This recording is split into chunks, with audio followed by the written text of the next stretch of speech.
Welcome to the Yeshivas Ohr Somayach. This is David Lichtenstein, and this is also called Headlines. So let's talk about some of the headlines. Anybody who's been reading a paper, looking at one of the Fruma websites, has seen this again and again. My husband, I'll leave the name out, died, passed away. He was in his 30s. He left 5 children behind, and I'm expecting. He had COVID-19. Right? He collapsed, was unconscious. By the time Hatzalah got here, he was gone. Right? A young woman is writing. Here's a young girl writing. My tati passed away. He left behind 9 children. We don't know what we're going to do. My mother isn't well too. Please help us. We need food. I mean, these are heart-rendering cries. Here's a woman who died, Mrs. So-and-so, a young mother from Muncie with no prior medical conditions, left behind a family of 11 children. The youngest is just 1. These heartrending cries, there's a GoFundMe site just for coronavirus, has 60 young people with their shiny faces, smiling, some from their weddings, rosy-cheeked, with hundreds of yesomim. So in Yiddishkeit, we don't ask lama. No, we don't believe anybody is a Yedei Das Elyon. A Navi is the Yedei Das Elyon. We don't know why stabbings happen, why the Holocaust happened, etc., etc. It's not for us. We ask lama. How do we move forward? What can we take out of it? What can we do about it to prevent such tragedies from happening again? We don't judge the past. How do we try to fix the future? So I want to speak about life insurance. And I grew up in a family it was never spoken about. I mean, it's like, Al Tiftach P'eh, or Tamim Tiyeh Hashem Alekecha, all good things that have to be addressed. Another issue, at what age? I mean, these are shiny, rosy-cheeked young people. Here's a Talmid of Rabbi Moshe Feinstein when Rabbi Moshe felt you should get life insurance. Do you know what Rabbi Moshe's opinion was, Rabbi? Of course. First of all, I have a letter from his Talmid Muvhak, Rabbi Reuven. They gave me a letter, which everything I have come out, I have in writing, that he told him by the sheriff boss he should do it. Okay, here are some more questions we're going to be asking. What do you forego? Life is expensive. I can't afford life insurance. I have to give, somebody comes to a Rav, he says, I have 10 children. I can have an 11th, or I can buy life insurance. What do you do? We're going to ask these questions to the Rabbanim. How much do you need per child? Like, everybody says, it's $1 million policy. Well, $1 million could be good with 1 or 2 children. What about the woman who passed away with 11 children? I mean, $1 million, I don't know. It's $20,000 interest. That doesn't pay for 2 tuitions here in Muncie, right? And in general, is there a chiyuv for a father to support his kids lachar ma'aseh post-mortem? These are the questions we're going to be discussing. On Emunah and Bitachon, we have Rabbi Reuven Leuchter, the Askan Mashgiach and Speaker, the Talmid of Rabbi Shlomo Wolbe took over his position in the Beis HaMusar. He'll be speaking about Emunah and Bitachon. Rabbi Yitzchok Breitowitz from Eretz Yisrael again, the Yeshivas Ohr Somayach, is obligations to the children. What are parents' obligations? We'll have Rabbi Albert Kahn. He's the number 1 Askan in this. He's the insurance expert. He's going to tell us something that most of you would find amazing. If you're young and healthy, do you know for the price of a Borsalino hat, you can buy $1 million of life insurance, term insurance, that'll last for 30 years, 1 Borsalino hat a year for $1 million? And he'll tell us where to buy it, and he'll talk about the only insurance company in the world right now that after you finished paying your entire term, they'll give you back the money. So it's really, really affordable. We're going to have Sarah from Brooklyn, whose parents didn't buy life insurance, and she's going to talk about the havoc that it wreaked on her family. So this program is chas v'shalom, not to judge what happened, but what can we learn from it? How do we move forward? A lot of the information is both practical. Rabbi will give his phone number. If you have any questions about it, he'll tell you what to do, how to do. Of course, he does it l'shem mitzvah. It's his ticket l'olam haba. Before we go to our guests, I want to say something about not the parsha this time, but the week we just went through or going through. Around 1,750 years ago, maybe 1,800 years ago, this week, something amazing happened. There's a Gemara in Chagiga and Daf Hey Amid Beis. It says a fabulous story, really a romantic story. The Gemara says there was a Yid, his name was Rav Idi. He lived someplace in Mesopotamia, someplace in the Middle East, around 12, 13, 1400 miles from Tzipori, where Rabbi Yochanan was the second daughter for Rabbi Yehuda Anasi. He lived in Tzipori, and Rav Idi lived someplace. It doesn't seem there was much learning there. And he wanted so much just to see and to hear the learning of Rabbi Yochanan. This Rav Idi, by the way, had a great son who became Rabbi Yaakov Bar Idi, who brought him Bavel and Yerushalmi. We learned a lot of halachas and halachas Havdalah, etc. from him. So the Gemara says this Rav Idi, every year, or many years, he used to leave his house right after Pesach, Rashi says, and he would travel for 3 months, and he would arrive in Tzipori in the yeshiva of Rabbi Yochanan, but he had to go back home to take care of his family sukkahs. He could only stay there for 1 day. So he would travel 3 months, stay a day, and then head back. Imagine, remember, the Middle East, almost 2,000 years ago, there were no Marriott hotels. There were no cars. There were no planes. There were barely any roads. There were no 7-Elevens along the way. And I don't know if you've been in Eretz Yisrael, it's really hot in the summer in the Middle East. No air conditioning. So how did he sleep? On the floor for 3 months, probably. Maybe a stranger took him into a bed. And he rode on a donkey. I don't know, do you ever go on the circus? Or your father ever put you on a donkey? It's pretty lumpy. He did it for 6 months to be in yeshiva for 1 day. This is how much this person loved the Rabbeinu Shalom, right? He loved Torah, he loved 6 months. And what does it say? He came to the yeshiva, and 1 year they made fun of him. There was, the cynical guy, this smart aleck, and he called him a bar be'rav d'chad yom. When he came in, they said, "Oh, here's the yeshiva bacha of 1 day." So here's what's interesting. This Rav Idi must have been a hero. I mean, to travel for 6 months, the backbreaking, the heat, no food, water. What about, hostel? There was no police. The police were really defunded 2,000 years ago. They didn't imagine the danger. So this is a starker guy. And you know how he was able to do it? Because if you're in love, what does it say by Yaakov? Vayihu b'yamim achadim b'avasayah. Vayihu ki yamim achadim b'avasayah. He loved Rachel. It passed in a flash. When you do something you really love, you don't notice anything. Rav Idi didn't notice anything. He was in love with the Rabbeinu Shalom, love with his Torah. But he comes there, and what happens? They start making fun of him. Chalash daite, he felt bad. Karalat anafshe, he said about himself, Schoik l'reyehu ehye. And he collapses. The air comes out of the balloon. And Rabbi Yochanan got frightened.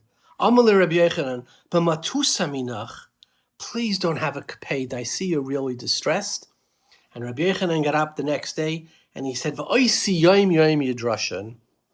V'das dracha yechvatzot, he says, V'chi b'yom darshan v'loi b'layla, ella kol haloymid Torah yom echad ki limit kol hashana kula. Rabbi Yochanan said something to bring back the spirit, the geist of this Rav Idi. And I think there's something powerful. He was such a powerful person as Rav Idi. He believed so much. But if the sun, the mighty sun, the star, the biggest star in our solar system, if there's no levana to be makabel its oyer, nobody who appreciates it at all, you know what happens? The sun would go dark. So Rav Idi went dark. The mighty Rav Idi is mighty as the sun. That's the power of not having anybody who's a makabel of the oyer. Rabbi Reuven said over a story. He lives in Eretz Yisrael. He came to America. He was giving one of his really popular, shiurim on history, etc. And he stopped by a beautiful big store that had a deli. He was hungry. So he sees somebody slicing salami behind the counter. He was buying a sandwich. And he recognized the guy. He was in yeshiva with him. Big Baal Kishrin. So he said to the guy, "Oh, I see. It's a beautiful big operation, store, deli, sitting area, supermarket you have here, beautiful." And the guy looks at him, gives him a funny look. He says, "It's not my store. I just sliced the meat here. I sliced the salami." So Rabbi Reuven, he blurted out. He wasn't thinking. He said, "But you were such a big Baal Kishrin."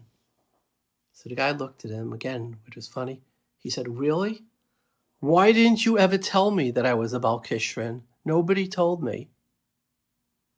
And today, he's the salami slicer.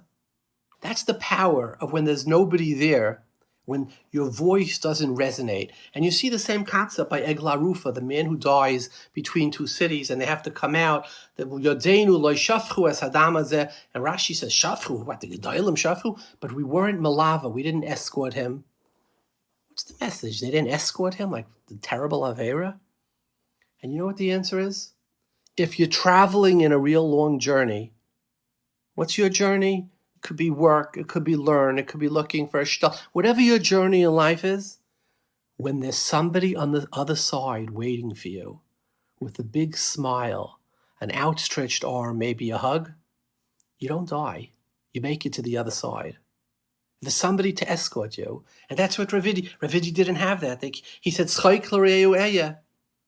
On the other hand, by the way, the power of a warm, what did Rabbi Yochanan say? The power of somebody who does support you.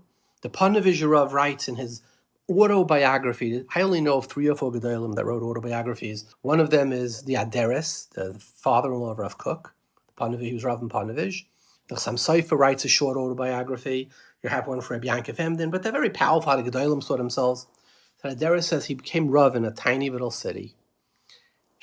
And he was sitting there learning. He was a huge maspin. And one day he's sitting there. He's anonymous in an anonymous place. And his stomach is knotted with hunger.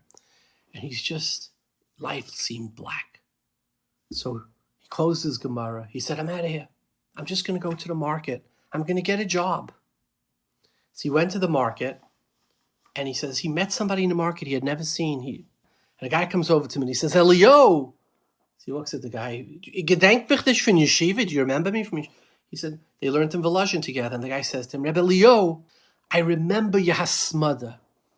It was so me'oyer me. I had such the slavas with which you learned. Because of that, I was a bach. I used to learn to copy you. He asked him, Elio, are you still learning with such hasmada that you did when you were in Volozhin? And he says, Aderes turned around. He went back to the Beis Medrash. And he learned another number of years. He says, that person, I never knew who he was. I didn't remember him. That was mechazek me. That's the power of when your voice resonates. I heard over years ago when I was in the Mir, I used to learn with Rabbi Sharieli for a while. And he told me a fabulous story. He said, Reb Chatzkel Abramsky, every morning, after he came home from davening, his wife would make him breakfast and he would turn on the radio. And he heard on the radio that the Chazon Ish is avek. Chazon Ish passed away. So he turned around to his wife and he said, I think her name was Lifsha. If I remember the story correctly. He said, Lifsha, ich bin ein allein jetzt. I'm all alone that the Chazon Ish is gone. So his wife said to him, Nein, Chatzkel, no, you were always the only one. You were always the shining star. So he said to me, you want to know something? Abramsky was a very fiery person. So he was Marbitz Torah in Russia under communism. And they sent him into the Gulag. Millions, tens of millions were sent by Stalin Yamach Shavai to the Gulag. And they say that Roiv never came out.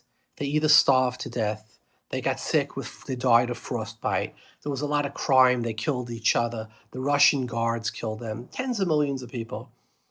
He said, and Abramsky wrote Torah in the Gulag. He used to take the cigarettes that people threw down. He would take the paper and write his chidushim on the paper. What kept him going in the Gulag? His wife, who believed in him, who said, Chatzkel, du bist allemal gewen allein.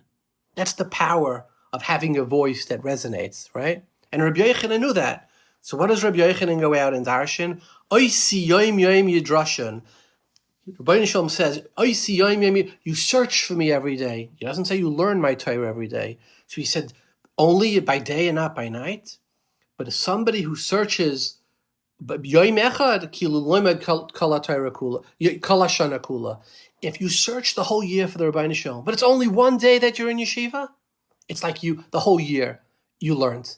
Because Rabbi Shalom doesn't look at the amount of time; he looks at the effort. And it was a 3-month trip each way. It was 6 months to get there. The whole 6 months you add on to that's all part of learning. Which, by the way, I think there's a tremendous chizuk for a person who's a father. He has to do homework with his kids. He has to this and go shop. He says, I wanted to learn. No. That's Yidrashan. That's part of the search for Kaviyachal. Or if you're in business, a guy works all day, comes home at night, eats supper, does homework with the kids. He has 10 extra minutes. You know what he could do those 10 extra minutes? He could play a game. He could read a book. He could go ice skating. He takes out his Gemara in those 10 minutes right before he goes to sleep. That's his free 10 minutes of the day. He gets schar for the whole day, Rabbi Yochanan said. Vas oisi yom yidrashan. That's the power. Now, why am I saying this? Because this week, the Achrayim say is the week. One of the days, it was either Wednesday or next Monday, not exactly clear, it's different cheshbonos, is the day Rav Idi was in yeshiva. Imagine. This Monday, or last Wednesday, when it's not exactly, you have to count, he didn't say the day, is the day that this story happened. A man who had a dream, and in that love, his mad love for the Rebbeinu Shalom, nothing bothered him. But yet, when there was nobody, he collapsed, right? The power of a good word. And I think this is also a COVID message. So many of us, we're not in yeshiva now, or we're not at work. We're within isolation. We don't get the appreciation maybe we would get. Isn't it that much important to tell the person next to you, something special you did. Your work is resonating. The supper was good. The learning, the davening that you did even by yourself, the character. All of us need, even Rav Idi, superstar Rav Idi, needed that appreciation, the power of the appreciation. And lastly, the story of one day is like the whole year. Rabbi Fran said over a story, he said a story that Reb Moshe, who used to finish Bavli, Rishalmi, Sifra, Sifri, Tosefta, Dalav Chalkei Shulchan Aruch every year with Pri Megadim, hardest pirish, right? The back of his Gemara, it said how many times he finished Pri Megadim, the back of his Shulchan Aruch. He used to make a siyum on all of it. And one day there was a Baal Tshuva in his building who learned, who had a father who got interested, Friar father who got interested. And he said, I want to learn Gemara. And it took him a year to teach his father a blot Gemara. And he saw Reb Moshe one day in the hallway. And he said, I want to tell Rosh Shiva something. I'm making a siyum. So Reb Moshe looked at him. Reb Moshe also had just made a siyum on Bavli, Rishalmi. He said, of us?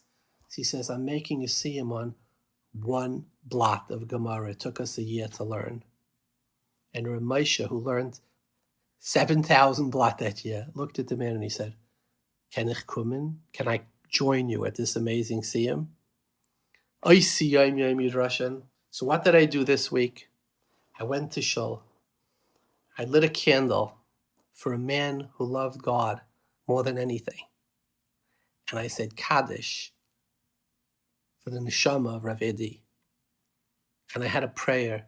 Could some of the greatness, that love that Rav Idi had, maybe rub off on me? That was my prayer for this week. Maybe you too could light a candle for Rav Idi. I want to put in a self-serving advertisement. It's, if you learn the daf, you're learning Masechtas Shabbos, right? The best sefer to come out on Hilchos Shabbos, I think, in a long time, and I say this with a lot of prejudice, I'm an Egei B'davar, is the Mishnah Achrayna, 2 volumes on the Mishnah Berurah Hilchos Shabbos, and it has all the new law. That was my goal, even though there's a lot of beer in there too. It's taken over 10 years to put together, to write, and to edit, and it has fantastic haskamas, including from the Rashki Bahag, Reb Chaim Kanievsky, who writes that he enjoyed it very much, right? And almost, most of the Gedolim in Eretz Yisrael, many from America, very beautiful haskamas. So I know you can't go to a Sfarim store now, but if while you're learning Shabbos in the daf, you want to also look up a halacha and see all the chikavarade, all the gishmaka, every debate is in there. And just like here on the program, I don't shut down arguments. I don't say this is how we paskin. On the bottom, we'll bring, this is the reason to be makel, this is the reason to be machmir. This is this one's svara, that's that one's svara. Let a lot of our listeners or readers, let them understand the sugya and understand its stadim, because your case may be unique. So if you send an email to info@headlines.com, we will fulfill this order by mail, even though if you can't go to a Sfarim store. and we're charging $20 for the set, which is 2 big volumes, so it's a very good pricing too. It's subsidized. That's a very self-serving advertisement, and I'm going to also add on something that I don't think you've ever seen before on a sefer, that if you're not satisfied and you don't think it's the best sefer in Shabbos that you've ever seen, you send it back. It comes with a full money-back guarantee. Let's go to our fabulous guests. Joining us from Eretz Yisrael is Rabbi Reuven Leuchter. He's Askan Mashgiach in Eretz Yisrael, Talmid Muvhak or Rabbi Shlomo Wolbe. He took his place in the Beis Hamusa. Welcome, Rabbi Leuchter. Hello.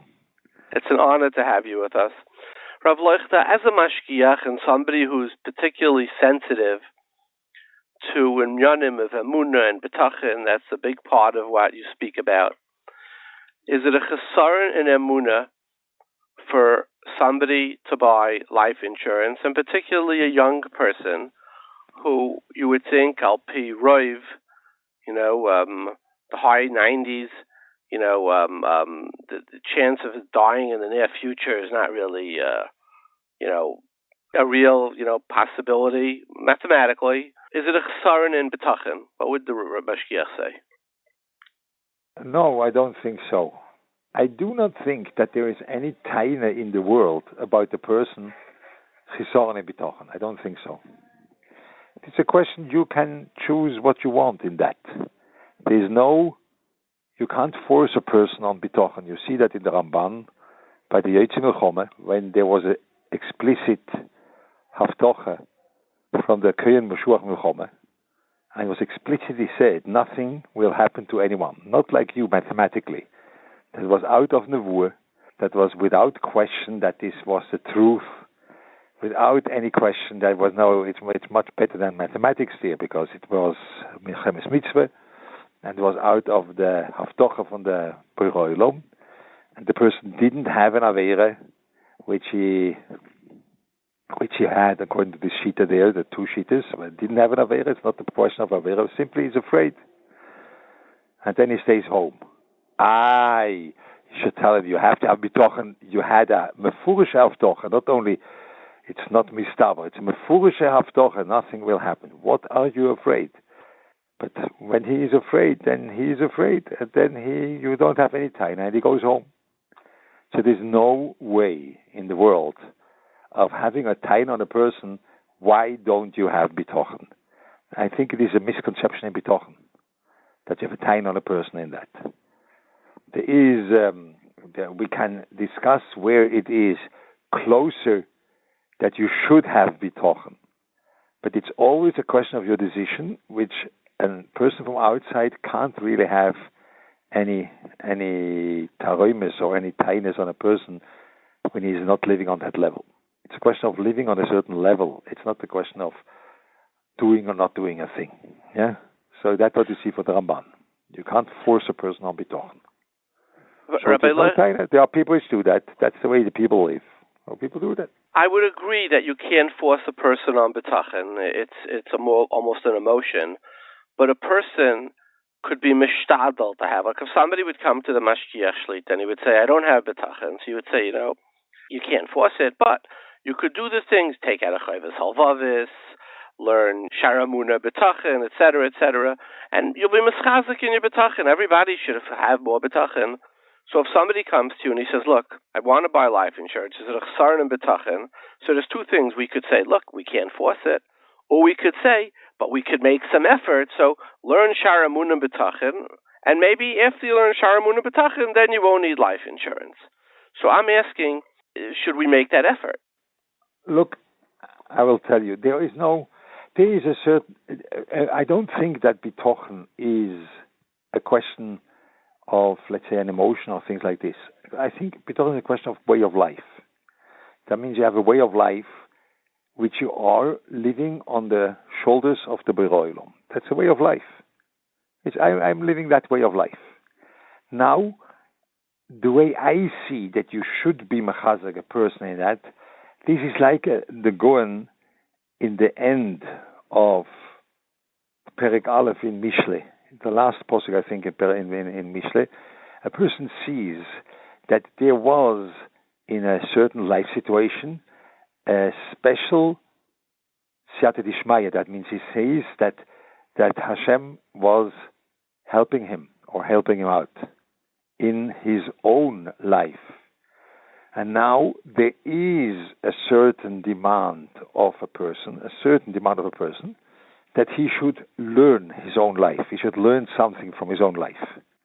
And there he should learn from his own life that in these circumstances he is able to rely on the Borei Olam, that he lives that through.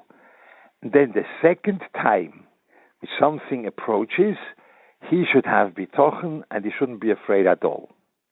But the first time a thing approaches, it's absolutely legitimate to be afraid.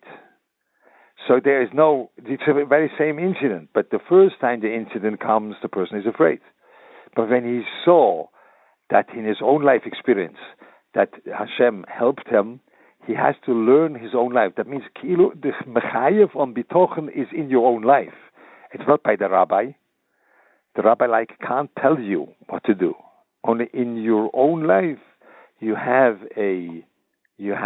incidents, you have a way which the Borei Olam showed you that I care for you there, so you can rely on me. And now you can extend that, you can make that broader, but it all begins in your own life. I don't think that begins in the books. That begins in your own life. So that's you say the way I feel it's a kezayis bitachon. We always look for a kezayis or a revi'is. What's the least thing in drinking? Is Chaim Noe. What's the least shir in Yom Kippur? What's the least shir in bitachon? That's the minimum shir in bitachon. Your own life teaches you, but I don't think that there's an objective criterion which is going on. That you say objectively, here you have to have. And by life insurance, it's a question of way of life. People do that as a way of life, so it's really a question of way of life.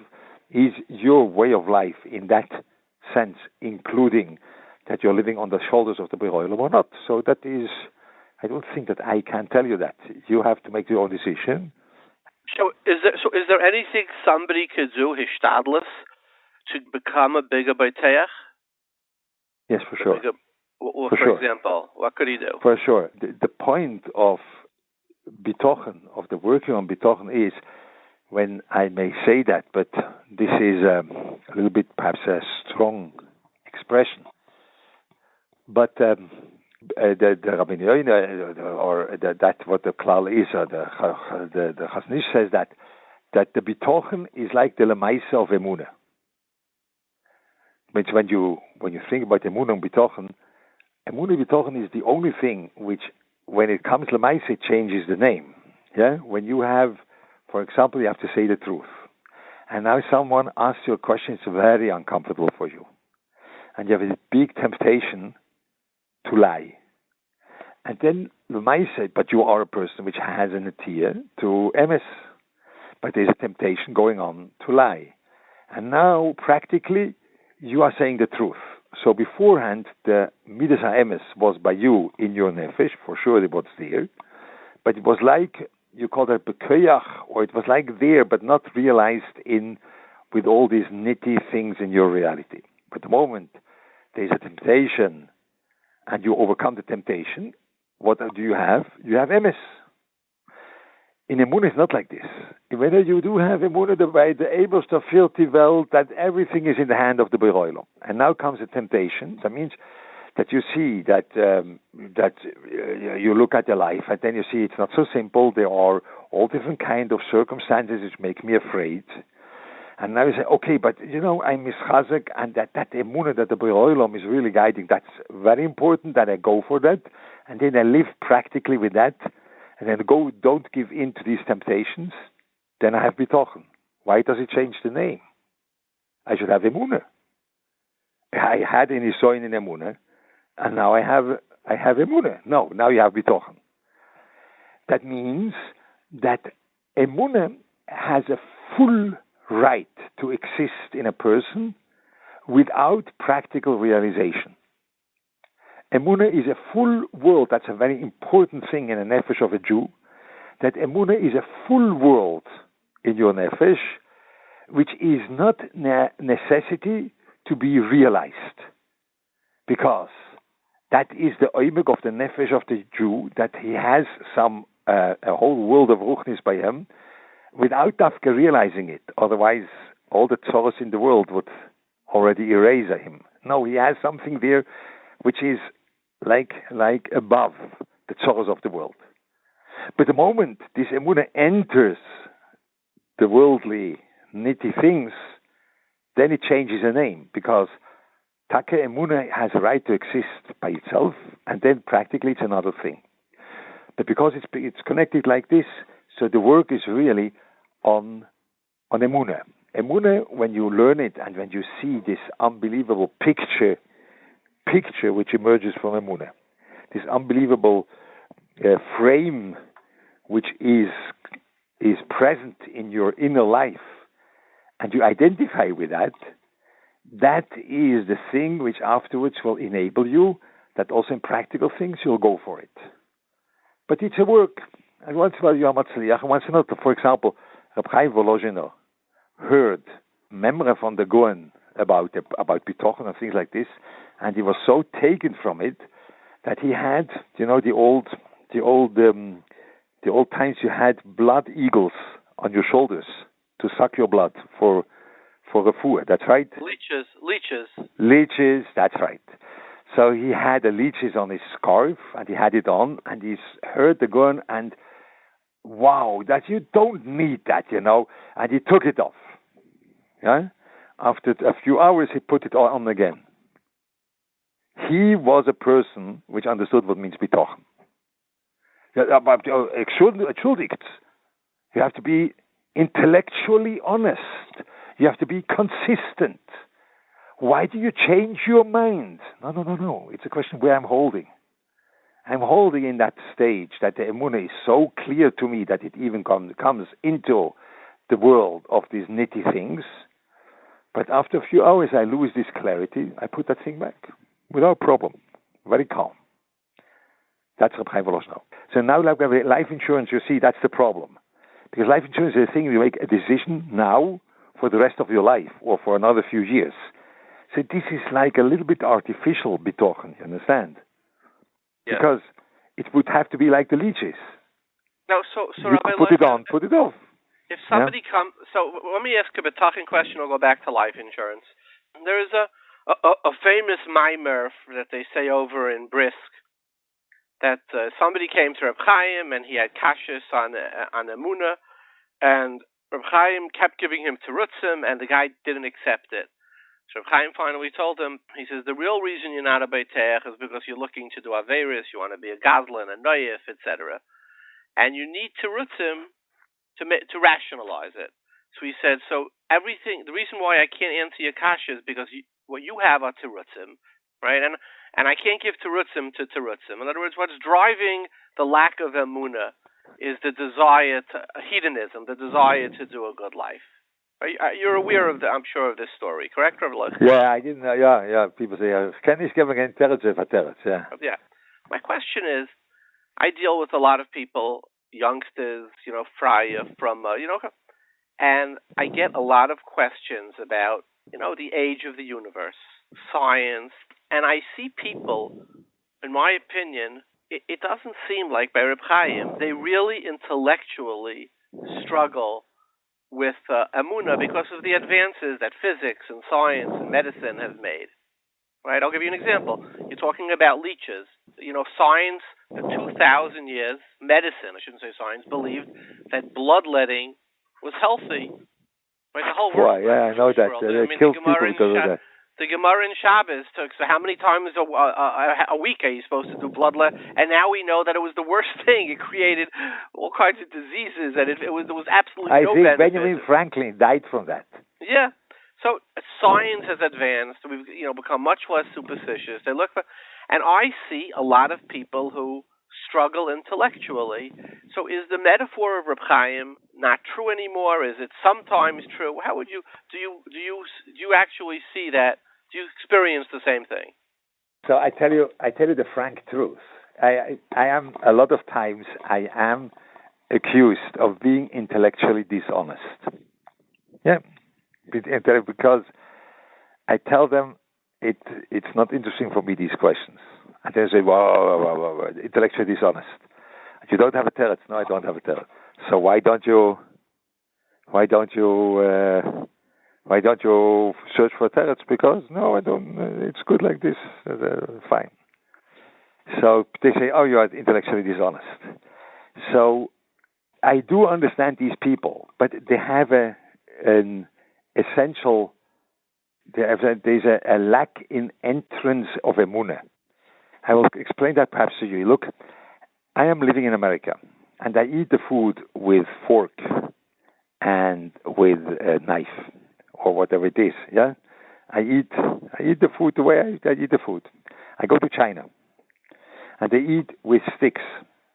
Would it be a good hakira to say that there's a big question? Why do they eat with sticks? Why not with a fork? And I have a whole mahalach. They eat with sticks. I once made that joke to my children, why Chinese people are holding high of people which are have a big weight, these sumo people, they are very big. Yeah. Why?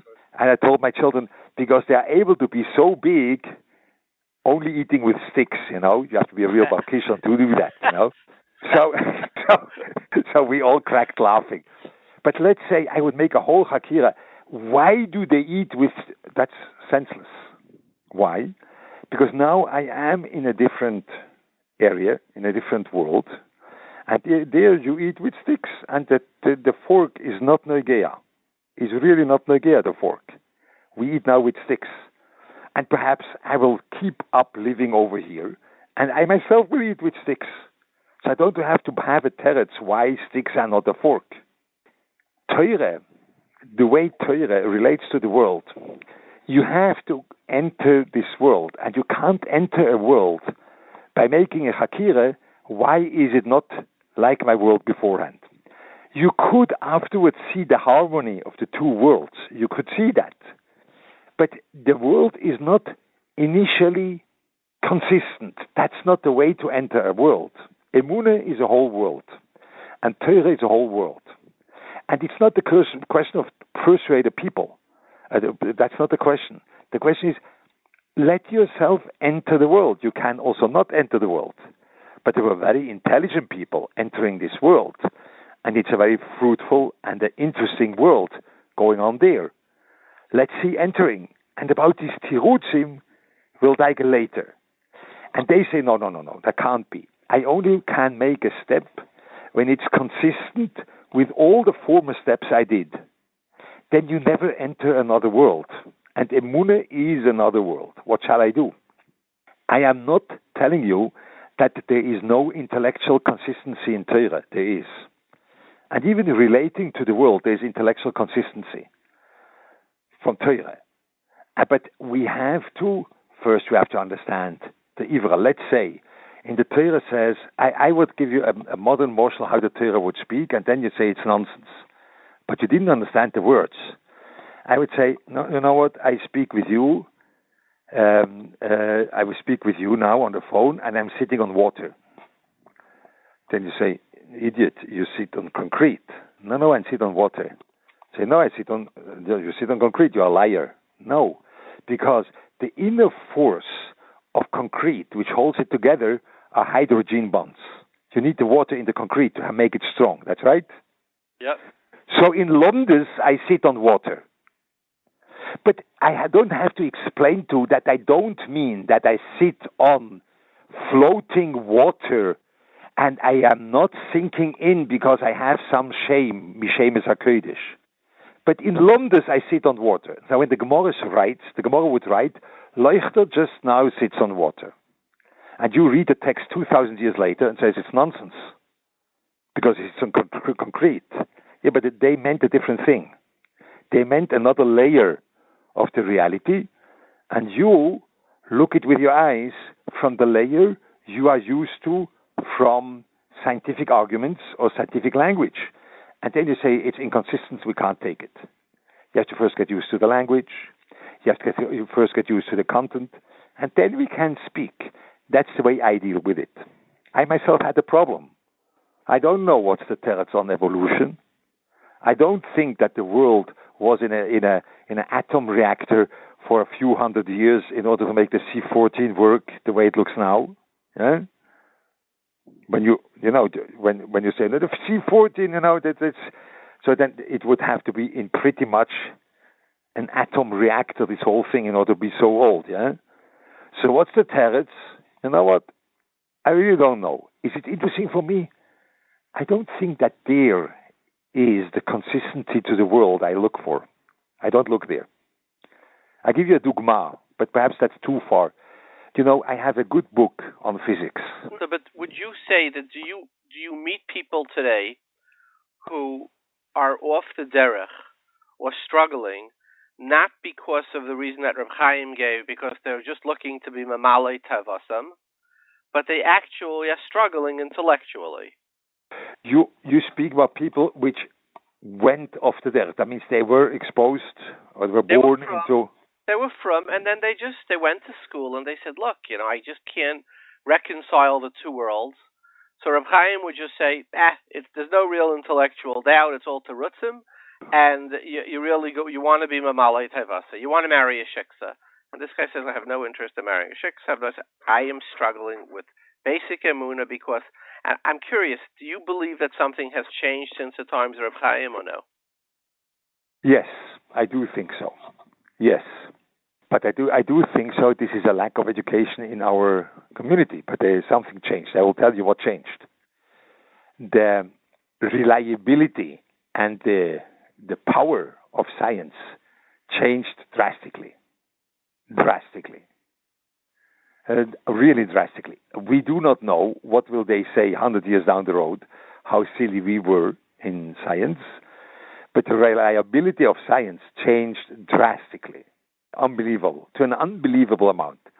You can go to the moon, You can fly to the moon.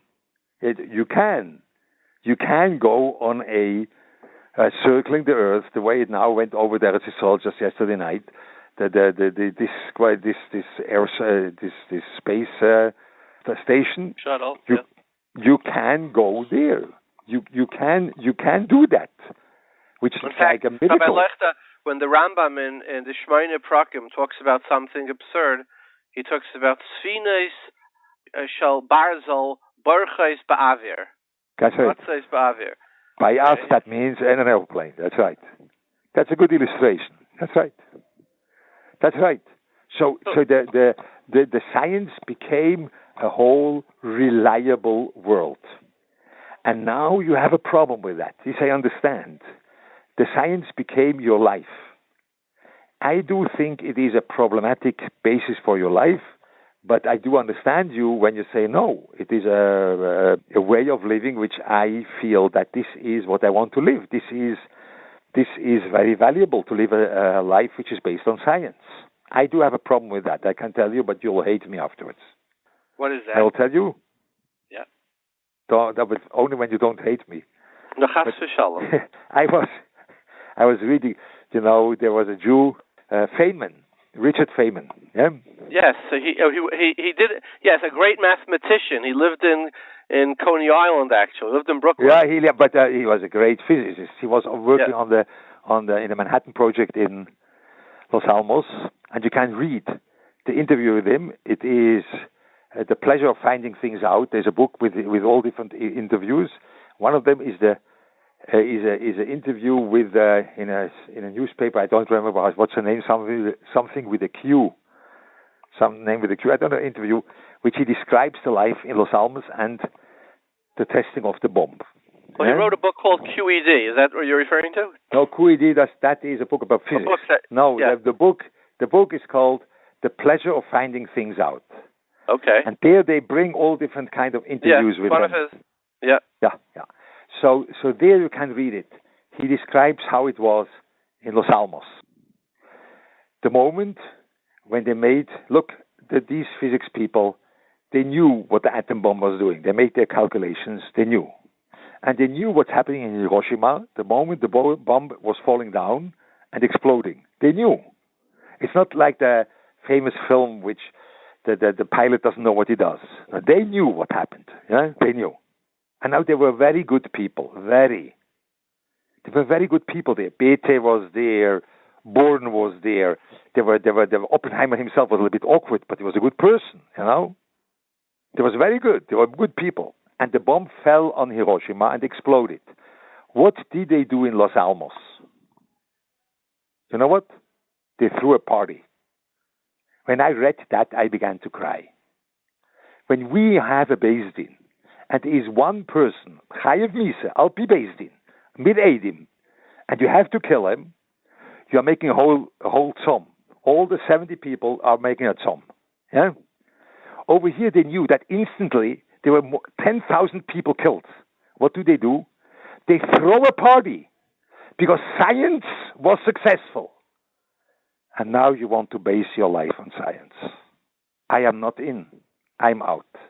I am out. I do not want b'shum ponim ve'oifen base my life on science. Shkoyach, sei gesund. There were good people there. They threw a party, champagne, singing, drinking. The thing was successful. At that moment, 10,000s of people were dying. You make a party. You want to be part of that? Do you want to be part of that society, of the science society? Shkoyach, I'm out. Okay? Now you hate me. Very powerful. Let me go back to life insurance, Rabbi Leuchter. So, yes. A younger man comes to you and he says, listen, I'm worried.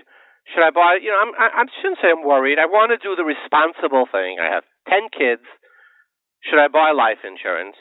What would you say? Yes. Okay. Yes. Now, let's say he asks you the following question. I always tell this to myself and to people. Whenever you say yes to one thing, you're really saying no to something else. And the inverse is true. When you say no to something, you're saying yes to something else. He looks at you and he says, Rabbi Leuchter, I went through with my wife.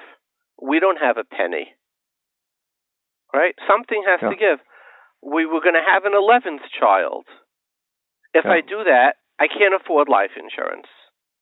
Which one do I do? Do I live responsibly with the 10 I have? Or do I say, okay, we'll have the 11th and not have the life insurance because it's a mitzvah to have another kid? This would have to work out with the guy. This is not a simple question. And look, I want to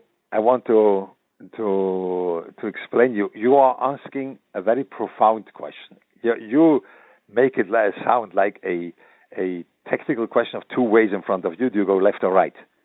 It's a profound question. The normal advice about having children or not having children is you are not planning life. That's not the way it works. You can't plan. Let's just when you would want to do that, we could go to any yeshiva and ask a woche, do you want to have the best chavrus in the world? The best Rosh Yeshiva, really learning on your level, but he's the best in the world. But you will know which suga you learn only after learning with him a year. You come with me, the woche wouldn't come. But when you marry, that's what you do. You go to a suga which is called herayon, pregnancy. You don't know whether it'll be a boy, a girl, intelligent or thump, even deformed or chas v'sholom or good, having any disease with him. You don't know anything, but you go into that. What does that mean? You plan your life? What's that? You don't plan your life. You open yourself up to life. That means you are telling yourself, I open myself up to this realm of the Beroilom, and I'm opening myself up. There should be a ribui chayim b'mi at home. That's what you tell me. Now you say in itself there is a life insurance. Life insurance means that I want to make this life like holding on strong with reality. That means the sugi of the other side is not open yourself up to life. The self is to base the life. So it's a very profound question. What do you want? Do you want to open yourself? Having a child is always a question of bitachon. not only by 10 and 11 children. It's like a question of I open myself up to the realm of the Breitowitz, which is not in my hands, and I open my life up to that, because it will enter my life, this new thing, which I don't know what will be with it. And it open myself up to that. So it's always a question which is very close to Bitachon. And life insurance is what life insurance is. So, like, I would ask him, what do you think is the right thing in your current situation? Do you want to open yourself up to the Breitowitz? For sure there's a mitzvah to have children, but there's a mitzvah to have children which you can be manik them a life and education and things like this. It's not stam having children. You think, I want to make the family grow. I want to make children grow. Not that they will have a secure future. This I don't know. I don't know what the future will hold, Now you have the corona, very secure future. You don't know. But you open yourself up to that life will flourish by you, and that's what you want. Or you want to secure the future. Those are two things which are like by themselves. Those are the two sides. I would speak with him and try to work it out. I have no clear answer. No clear answer in that. There's a question. On and this question, Rabbi Leuchter, goes in many different angles, because life insurance costs money. Someone has a choice. He could send his kids to camp that summer or buy life insurance. Yeah. What takes precedence? Excuse you, tell me that. Life insurance. Because then you have to educate your child at home. That's good. Don't tell it over to anyone. What they said in the corona, this self-denouncing. They had to make camps, but it was like a little bit illegal. So they said, it's like an orphanage. That's right. People did that. So that means they were saying, we are taking children which the parents are unable to educate. And we have to take children in which the parents are unable to educate themselves. Okay? So this is, then I would say, for sure you keep them home. Educate them a little bit at home and pay their life insurance. But this is my take from Eretz Yisrael. I don't know how America works as a society. Because America is different, it's built in a different way. But, it has to be, what are the revach from both sides in that? I'm not so much into life insurance, but I understand this is an issue by the Americans very much. No, we keep getting requests. You see now, 100 people.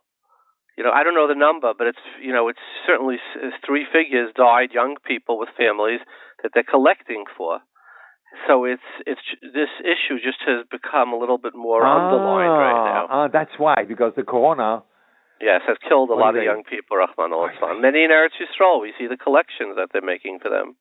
That's what's driven this to the forefront. Let me ask you one more, a corona question, Rabbi Leuchter. In America, right now, many communities have sort of said, look, it's over and done with. Nobody's died already in a few weeks, and they're not wearing masks, etc. So I have the following question. I don't know. I see somebody said he was by a chasana. There were people dancing, rabbanim, etc. And I would ask the following question. I said, I would ask this to the Rav, and I'm curious your opinion. Would you eat fork and meat with the same guppel, with the same fork? Chas v'shalom, you would wash it off and make a l'chaim between them, because chamira sakanta meisura. Yeah. Would you drink mayim megulim? No, chamira sakanta meisura. All the Shulchan Aruch, it's in Kuftan Gimel. We're in that here day in that zip code. So my question is, do you think that catching corona is more dangerous than eating meat? In America, almost 3,000 from people died from it in the last 4 months. I don't know who died recently from eating chicken and meat. I mean, in restaurants, they serve surf and turf on the same plate today. Magen Avram already 400 years ago says he doesn't see that. So why is it that eating meat and fork you're going to be so machmir, but dancing by a wedding without a mask in close proximity in middle of a plague doesn't have a din of chamir sakanta meisura? Does it have any sense to you? To me, no. But I try to explain what happens. To me, it makes no sense. No. I wasn't brought up like this. I want to tell you, Wolbe, when they were the scouting from Saddam Hussein coming in, in the beginning everyone was scared to the bones, But after a few weeks, you got used to that a little bit, and then the people were standing on the roofs and looking at it or whatever it is. Yeah, the Mashgiach, every single time there was an Askan, there was a siren. The Mashgiach was wearing his whole thing, and he had because he had a beard, he had a whole big thing on his head. Every time he was wearing that, and he said, "We are mechuyev misa for sure, So who tells you the Breitowitz will save you?" So that's what he did. So he would take that very seriously till the end, So that's the way I had his pilots from him. That means I was influenced by him. That no, these things are taken very seriously. So the question is, what happens? Why don't people see that as serious? It has to do something with that the core issue of being careful about Corona with a mask or things like this has to do with some communal responsibility. You have to understand that you have an influence bigger than you. You are bigger than you. And there is a certain thing going on in today's society, in today especially, that the individual is sitting in a place which is above everything else. My individuality is above everything else. My individual. And because my individual is above everything else, so I don't let people tell me what to do. Yeah? See, in the Chamiras Akanta Miyisura, that's a Sifri Shulchan Aruch. So Sifri Shulchan Aruch, okay, I'm a frum person. I do the Shulchan Aruch because I am identifying with the Shulchan Aruch. But someone comes, a goy comes, or some doctor comes and tells it would be wise, or it should do that, and it will tangent my individuality, my individual autonomy, then the people are reluctant to take that. And this is, according to my opinion, a big flaw. A big flaw. Because communal responsibility should be a very integral part of a Jewish upbringing. You are responsible for something which is outside of you. And in a certain way, that didn't make it. It didn't make it. It didn't happen. Yeah? You see it over and over again when you go around. I don't want to be mekanter on any Haredi people, but when you look around, you see that responsibility for not the gemach, simply personally responsible for something else, for someone else. This is very difficult, and we are not used to that. That's what I would see. Rabbi Leuchter, it's very profound what you're saying. You're saying that the Americans or the world West's individualism is something that's become part of our creed, right? Yeah. Or maybe Jewish individualism. I mean, Avram is Avram Ha'ivri. Individualism started with Avram, right? But I would also say, it's some say the first chet in Bria is when the Hevel Hevi Gam Hu. It was considered a chet. Rabbi Shalom says that he didn't celebrate his individuality, and he was a copycat. So Adam Nivra Yechidis. I don't want to say it on the West. I say it as a Jewish ma'ila. It comes from Reimamus, such a chet. But I also thought, I said we just passed Yeshivas B'Tammuz. The Shviras Haluchos happens around 60 days or so after Shavuos. Yeah. And everybody wonders, all the Bali Musa, they just saw Ra Shif Chalayama Shira Cheskel Bambuzi. They heard the Aseres Hadibris from Kaviyachal. How did they do such a chet? And my response was, I said, I never understood it for my whole life until this year. I said, in New York, in Monsey, 3,000 people died, more than the Yom Kippur War 60 days ago. And 2 months later, exactly like the same time from Matan Torah to everybody forgot about it. So the Koyach HaHergel and the Koyach HaShikcha is so powerful that people could... I went to be Menachem Mavel by a person that the woman died of corona, the mother, and nobody by the Shiva was wearing a mask. And I just said, the Koyach HaShikcha of people, it's not only 60 days, it's 7 days. Yeah. Wow. Yeah. Yes. That's terrible. Terrible. Yeah, but there is when you are putting your hands on the pulse of the society, you see that there is a crooked individuality. When I go with Rabbi Reuven Leuchter, which he said to his son, you have to be lehoil lachrina. Adam lo nivro elo lehoil lachrina. That's why you have to do something for the community. And the son of Rabbi Chaim was learning Torah, believe me.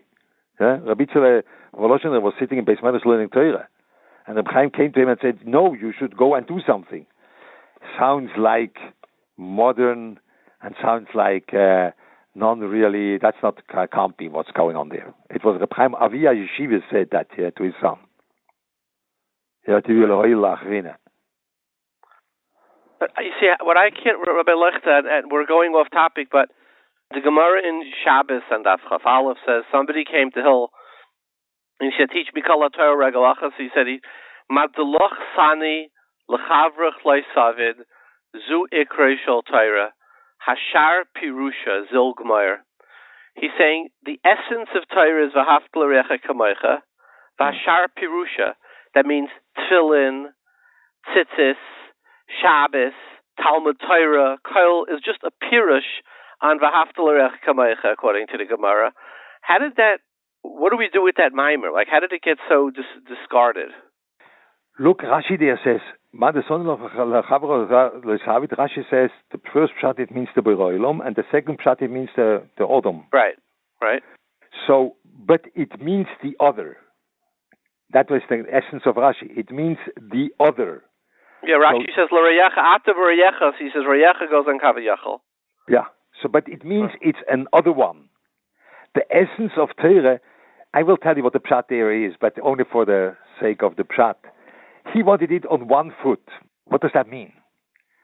On one foot means he has to first tell him whether he's a good gymnast or not. How long can you stay on one foot? No, 1 foot means with one koyach go through the whole Torah.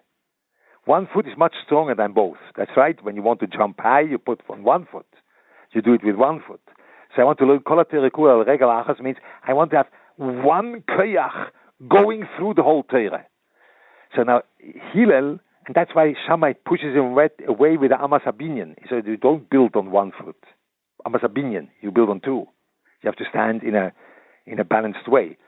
Hillel tells him, no, I'll take that 1 foot, but I'll create 2. Because you have your foot, but you have to be conscious that there is another one there. And then from your 1 foot, you'll have two feet, because there's another one there. Madasoni aloch, because your own negi is. Understand there's another one there, and now you're standing balanced. That's what he wanted. This otherness coming into the picture. And then you stand balanced.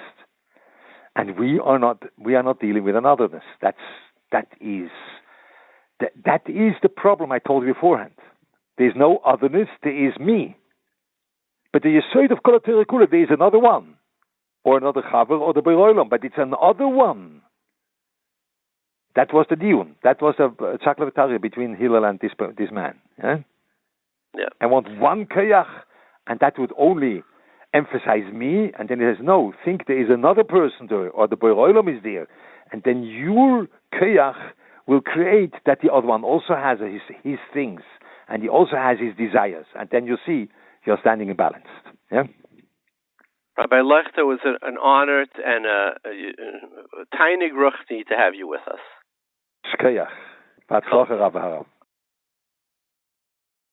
Joining us from Yerushalayim is Rabbi Yitzchok Breitowitz, who is an Arkevet Trerachshe. He carries many titles. He's a Musmach by Ner Yisrael. He's a Rav for many years in Baltimore. He's now in Ohr Somayach. His official title is Rav of Kehillas Ohr Somayach, but he's also graduated magna cum laude from Harvard. So he really wears a number of hats. Welcome, Rabbi Breitowitz. Thank you. It's a pleasure. So, Rabbi Breitowitz, one of the things about life insurance, people believe there's sort of a lack of bitachon. Yeah. Could you give us your opinion of that? I mean, Ashrei Agever Asher Sam Hashem Ivtachai. Right. Panel Rahavim. Everybody knows the Rashi. Vayosef Atzadik. Vayishkacheyu. Right? He said for another year because He didn't trust Rabbi Shalom. Give us your thoughts about that. Yeah. Well, obviously, the aside of everything in life is Amunu Bitachon in Hashem. The Gemara in Makkos talks about how the different dairas were trying to summarize the Torah under a progressively smaller and smaller number of principles. We had Taryag, and we go down to 11, etc. And the bottom line is Chabakuk said the Gans Torah is based on one yesod, Tzadik B'Emunasa Yichya. So a person has to know that whatever I do, whatever parnasa I do, whatever type of plan I make to take care of my family, without knowing that the Borei Olam is the source of everything, then obviously, everything is based on that. But nevertheless, we know that we do live in a world of ishtadlus. A person generally is supposed to either work or find some type of source of parnasa. A person is not allowed to stam, as I say. The Eibishter will put the money in my mailbox, and I'll go around and do whatever I want to do. So based on this, it's not really just my opinion. I mean, Rav Moshe has a tshuva, Rav Elyashiv, that life insurance, they didn't necessarily say it's a chiyuv, but they said it's vaday, not a stira to inyanim of amunu bitachon. It's a type of hachana, the same way that when I go to work, that's not a stira because that's my hishtadlus to take care of my family in the hayveh. So life insurance is a getter of hishtadlus to take care of my family in the asid. Rav Elyashiv, in fact, encouraged yeshivas that they should pay for life insurance for their rebbeim.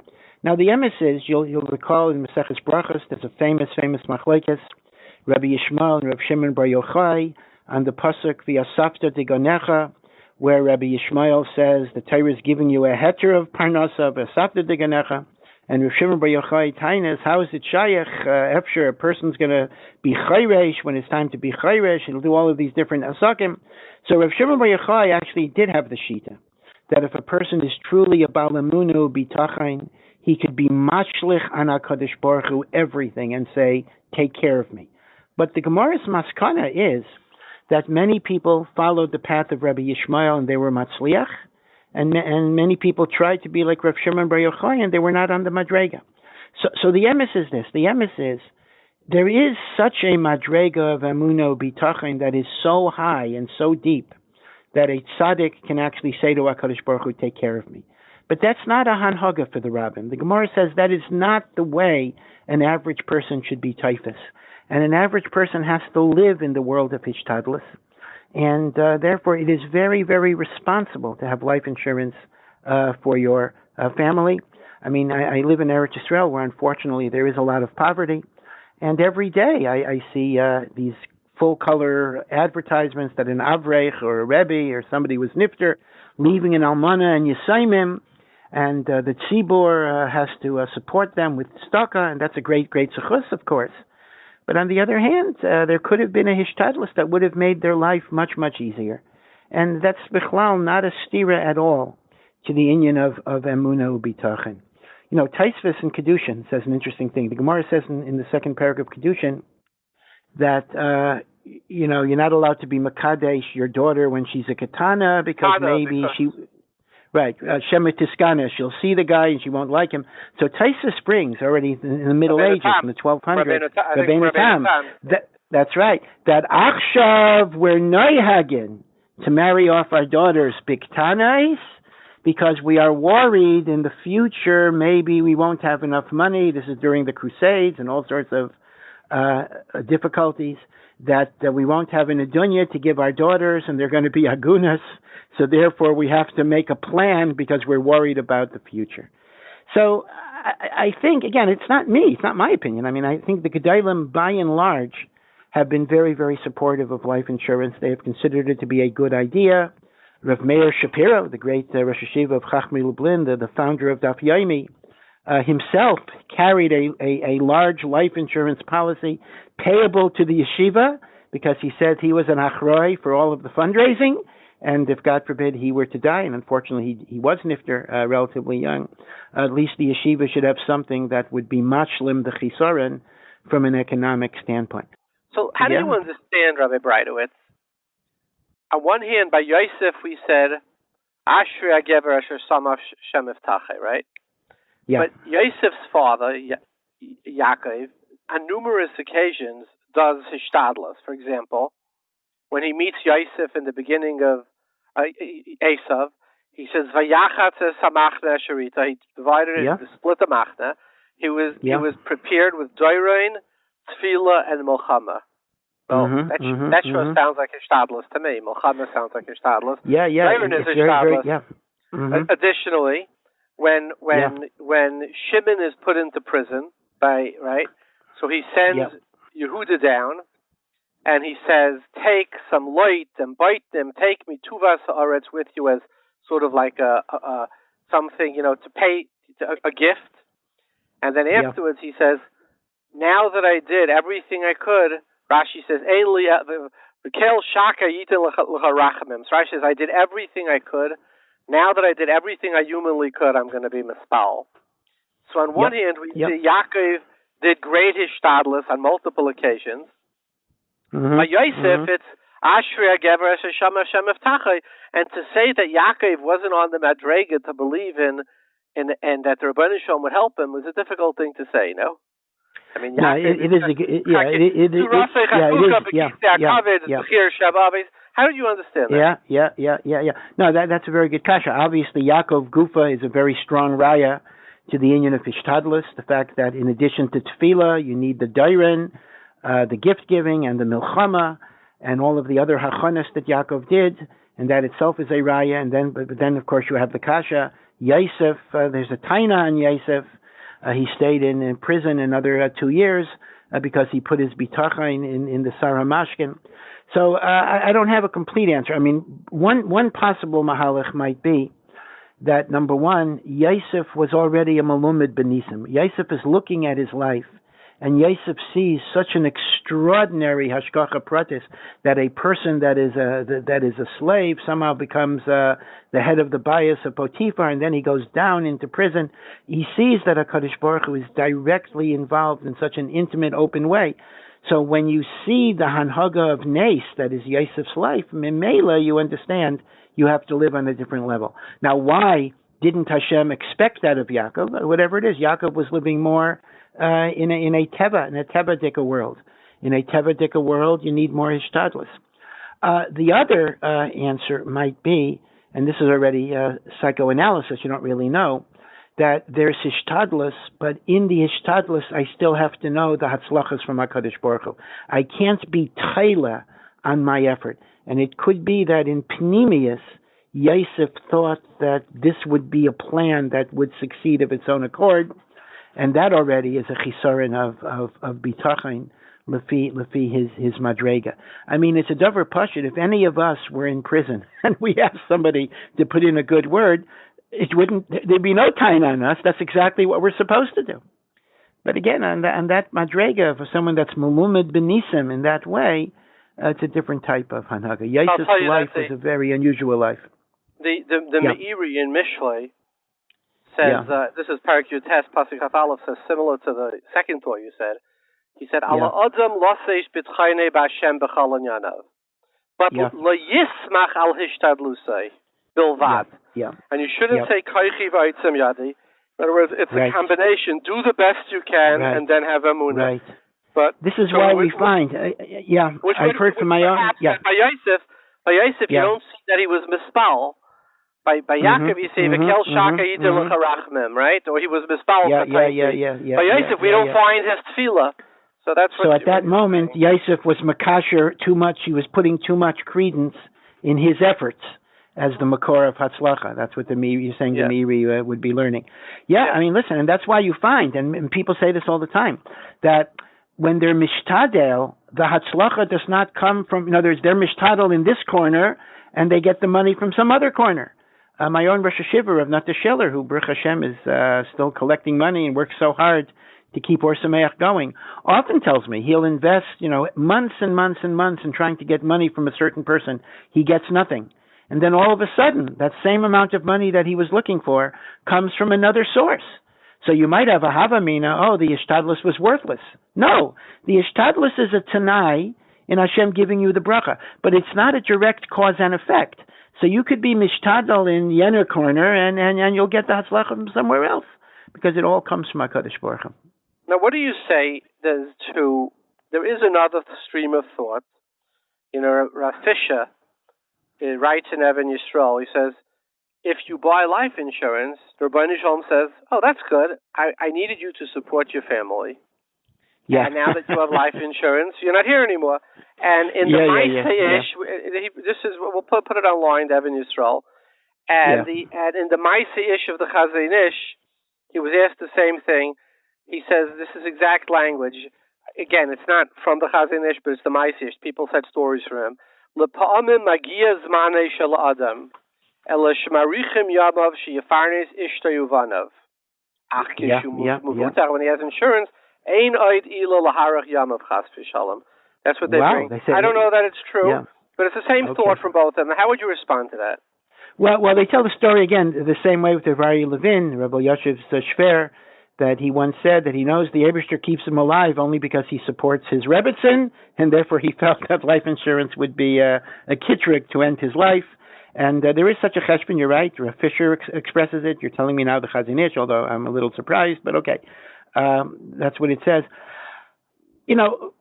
First of all, we just don't know the Darchei Hashem. I mean, you could say the same thing with a lot of things, meaning any type of hishtadlus, you can always say that somehow it may be a kitrig in Shemayim.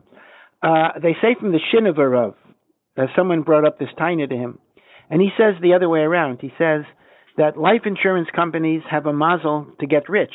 So memela, when you contribute to them, maybe that'll be myrich your life in order that they shouldn't lose money on having to pay out the policy before you paid a lot of premiums. So he tainas, once you make cheshbainis, will it be myrich or mekater? Yeah. Why would Rebbeinu Shalom feel so kindly towards MetLife? I have no idea, but the Shiniver just says "Kachi tivai shalom." I'm just saying they that do well. It's like he says that God is going to want to make the life insurance companies rich and therefore keep you alive. But MetLife, Mass Mutual, I didn't know particularly that there were any tzaddikim running these companies. I'm not aware of it either. But he says that's the mazel. But I think maybe there's a deeper reason here, and that is everyone knows the famous statement of Rabbi Yeshivas Ohr Somayach, not to be a tzaddik on somebody else's cheshbon. Meaning, I'm looking at my family, I'm looking at my wife, I'm looking at my children. Now, eventually, a person's going to die. That's for sure. I mean, maybe it'll be Ma'arechayim, not Ma'arechayim, but he's going to die at some point. His family is going to have needs. And for him to make a cheshbon, if I don't provide for the future of my family, Hashem will give me more life, I think that's kind of being a tzaddik at the cheshbon of what other people might actually need. And, I think that's a little bit of an avla if they really need it. The other thing is that I hope that the value of a person's life is not only the fact that he's an economic provider. To say that if my wife, has enough money, who needs the husband? Who needs the father? There's more to a husband and a father than economic provision. You could say the same thing about a Yerusha. Forget about life insurance. A person has a Yerusha, so if he would die, there'll be a nice Yerusha. A lot of wealthy families are not supported by a salary that somebody gets. There's already money in the bank. There's already a stock portfolio. So are we going to say that for me to save money, for me to have a stock portfolio, is a kitrug because I'm not needed to personally earn the money? In other words, not everybody is supporting their family by wages of an active employment. So I think it proves too much to argue that it'll be Makatzer Shanim. I mean, maybe yeah. I mean, the Darchei Hashem are mysterious, but I don't think that's a cheshbon to be taken into account. Now, let me ask you a question. Yeah. According to Rabbi Fisher, he says, if you don't have it, then Rabbi Nishon will look out for you. I'm curious, would the same logic apply to, let's say, home insurance? Like I say, I'm not gonna. It should be wrong to insure your home. Because if I didn't insure my home, I wouldn't have that robbery, I wouldn't have that fire, and I wouldn't have that flood. So we extend the same logic and therefore say we shouldn't insure our homes. Well, according to his shita, maybe so. What about health insurance? Could we extend? I mean, we could save a lot of money here. Your average American pays $20,000. No, but the argument would be if you don't have insurance. your kids will be well, and you won't have to take them to the doctor. Somebody came to you and said, I don't want to buy health insurance, Rabbi Breitowitz. One of your misspallim because I believe that it could be makatri and cause my kids or myself to get sick. What would you respond? My response is that unless you're a person whose emunah in Hashem is so strong and powerful in every area of your life, you're not entitled to live on that madrega. That we are mechuyev to be choshesh for things. We're batuach in Hashem's rachamim, but things do happen, and sometimes we deserve them. They're a midas hadin, and sometimes whatever it is, Kadosh Baruch Hu is masalek hashgacha. That itself is a huge machlekes. Is there hashgacha pratis on every yochid, or sometimes Kadosh Baruch Hu is masalek hashgacha? But whatever it is, things happen. Things happen. Now, if a person is truly holding on a level of bitachon where they mamish say Hashem will take care of everything, then maybe it's shayach, like the Chayvus Halavavas says, to live on that certain level. That's the midah of Rabbi Shimon Bar Yochai of a Chaveirav.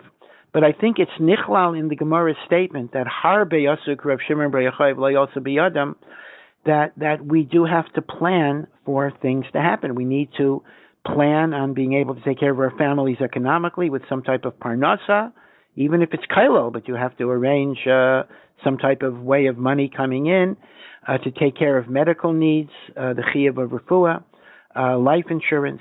This is the world of hishtadlus. The world of hishtadlus may not be the ideal world. The world of hishtadlus may not be the highest level of emunah, but you can't pick and choose in emunah, meaning if you're holding on that madrega 100% in every single area of your life, maybe it's yitachon.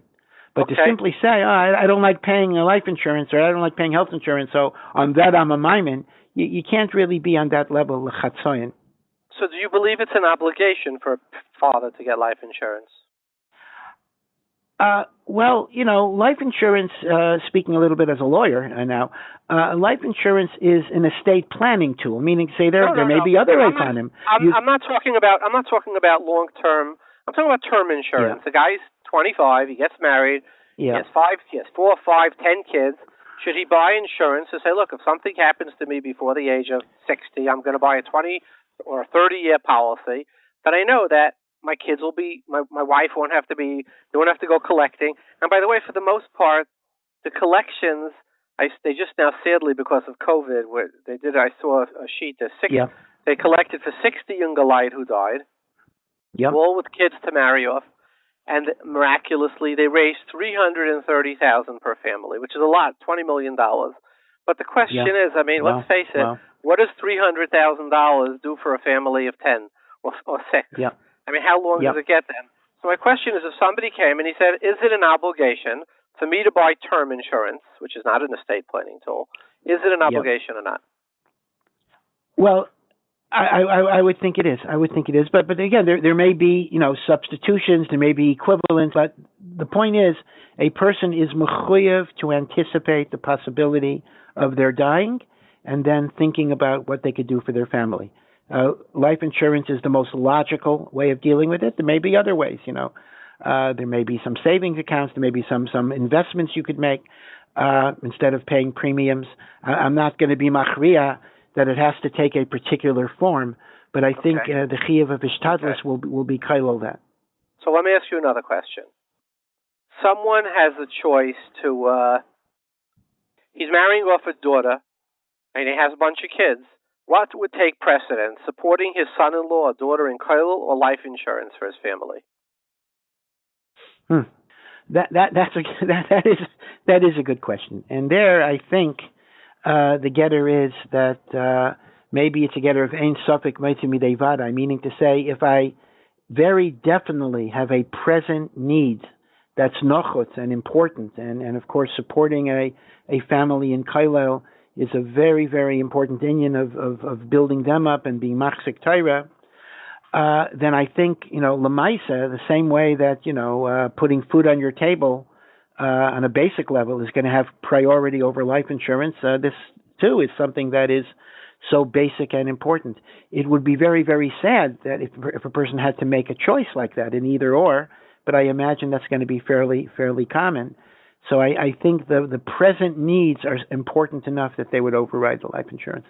So let me ask you another question. Somebody has 10 children, which a bunch of these people sadly had. It was on a GoFundMe page. And he has 10 shid. He has a choice. He calls you up and he says, Rabbi Breitowitz, I'm choking. I have a choice. I can buy some life insurance for the family, or I can have an 11th child. What would you tell him to do? That's a very, very good shaila. And Rav Moshe said generally all matters of birth control have to be musar to Gedolei Yisrael. But in simple svara, I would say get life insurance. If in the particulars of the example you gave me, when it's not negeya taking care of the mishpacha you already have, I think your chiyuv towards the children you have is greater than to bring another child into the world. But okay, what about when somebody makes a bar mitzvah, should they downscale a chasen or bar mitzvah or other simchas? Say, listen, life insurance is more important than a nice simcha. What would you say then? Yeah, well, maybe because I'm a kind of an introvert, so I'm less enthusiastic about fancy chasnas anyway.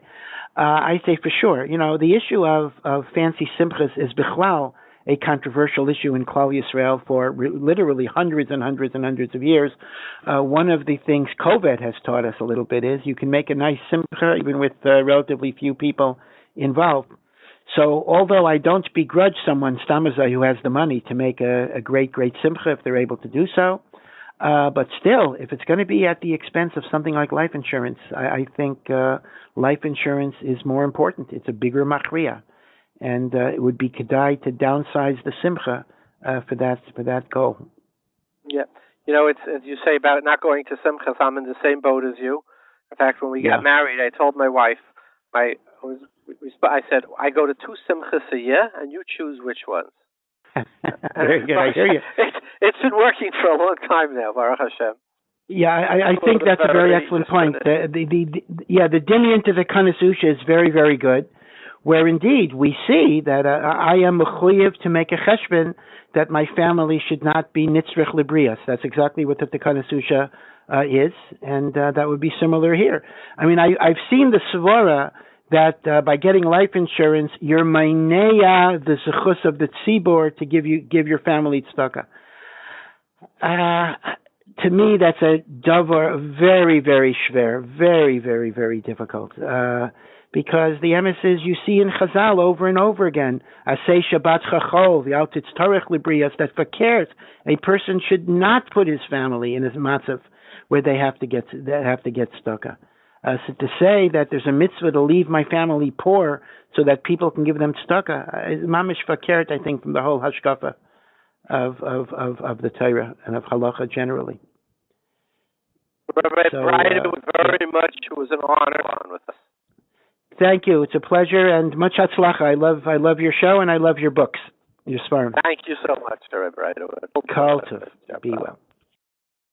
Joining us from Brooklyn, New York, is Reb Albert Kahn.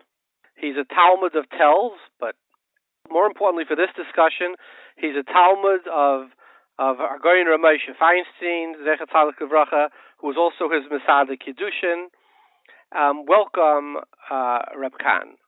How are you? Thank you for having me on. So you are well known. You're the gentleman who runs the ads urging people to take out life insurance. You help collect life insurance for Abayim. Tell us a little bit about the history of how this unfolded. It started because I used to be an Askan with yesomim almanos. Used to have to collect money, and then it became very difficult, even in those days, to collect money. And one day I saw an ad that a friend of mine, Jeff Kirschman, put in. He thought of a way for approximately $25 a month. You can buy a policy for anybody. We would start it off with the Rebbeim who have the most kids and get the least pay. So that's the way it started. And when I spoke to Rabbi Reuven Feinstein about it, he told me that everybody has to have one mitzvah that they do from A to Z, and this is your mitzvah, Mr. Shem.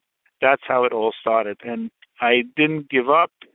Comes with a lot of, nothing comes easy until somebody does it. Until the Yeshivas did it, but Baruch Shem Lakewood did it because of me, Kanai Nahar, for about almost 2,000 Koil guys. Sam Sofer, The OU did it for the Mashgiach, B&H did it for their employees. So it goes, everybody who gets married has to have a policy, term policy, minimum for husband or wife, at least $1 million starting off, either a 10-year or a 30-year, because you can lock it in for that period for the same premium. It's the biggest Albert, bargain question. in town. You're Sure. a Talmid of Rabbi Moshe. Do you know Right. what Rabbi Moshe's opinion was, Rabbi this? Of course. First of all, I have a letter from his Talmid Muvhak Bloomblad. They gave me a letter, which everything I have Kamat, I have in writing, that he told him by the Shevach he should do it. By the Sheva Brachas. By the Shevach he did it, and What he told me. What does a 22-year-old guy need a life insurance policy for? He doesn't have kids yet, etc. Because Rabbi Moshe was, Baruch Hashem, a very practical and a very brilliant person. When you're young, healthy, insurable, and when it's dirt cheap, because if you don't do it right away, and chas v'sholom, if people wait till they have a kid, too many young people are getting sick. So once somebody gets sick, they can live to 150, but they can never get life insurance. So in his wisdom, he said, please, and like Montesoy Solomon said, I'm bringing things together. He said it's the ksuba, and if you like your wife, it's a toisa suga. Rav Belsky even said once to me, and to Mr. Lefkowitz, that it's a shayla, could be a very big shayla in the ksuba if you don't have support for the kids until 15.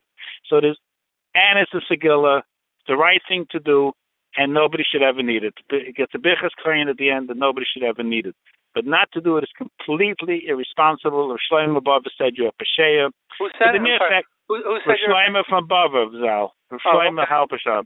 Yeah. And I have a letter from Rav Gifter that somebody asked me if they should have life insurance. He says, don't be from the one. Not only did I have life insurance, all the tells the Rosh Yeshivas had life insurance, and don't be from the ones that don't have life insurance.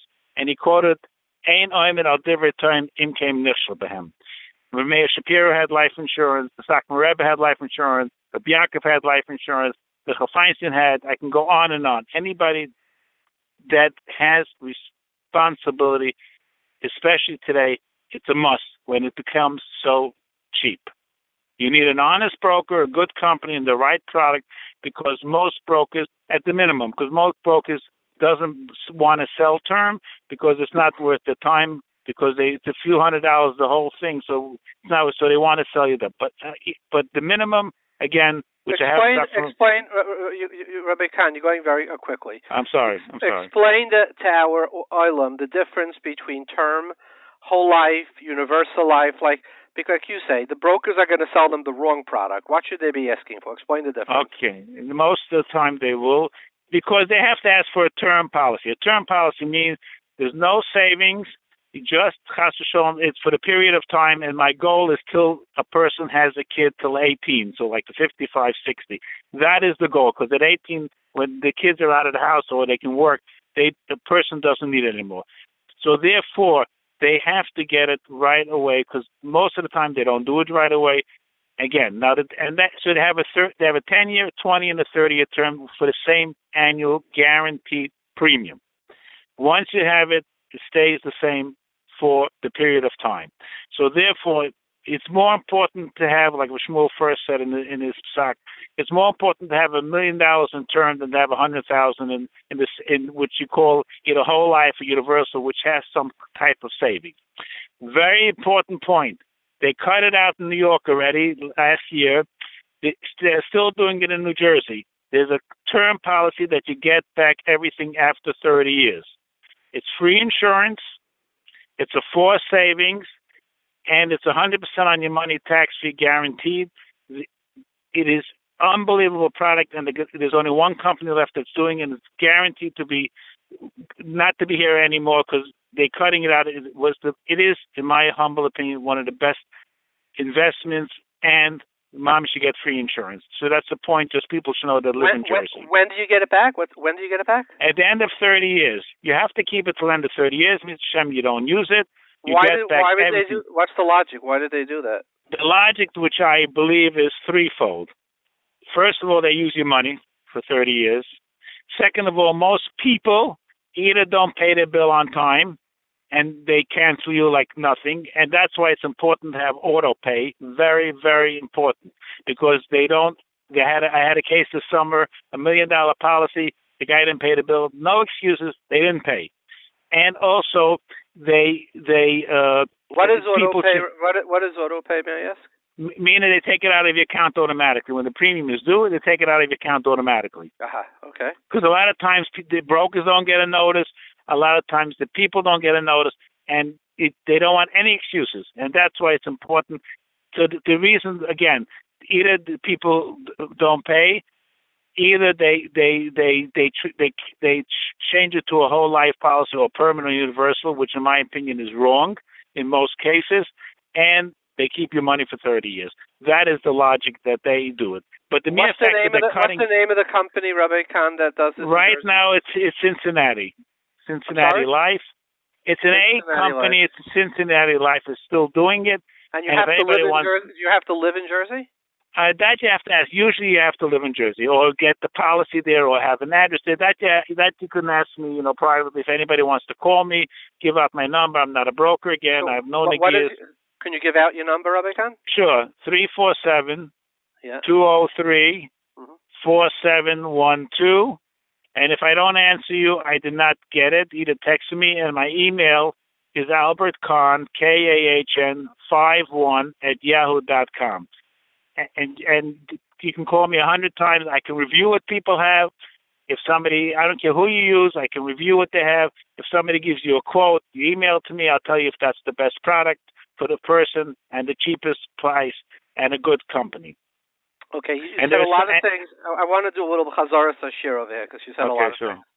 You said Rav Moshe said you have to have it and you should start at Yeshiva Brachas. Correct. Right, correct.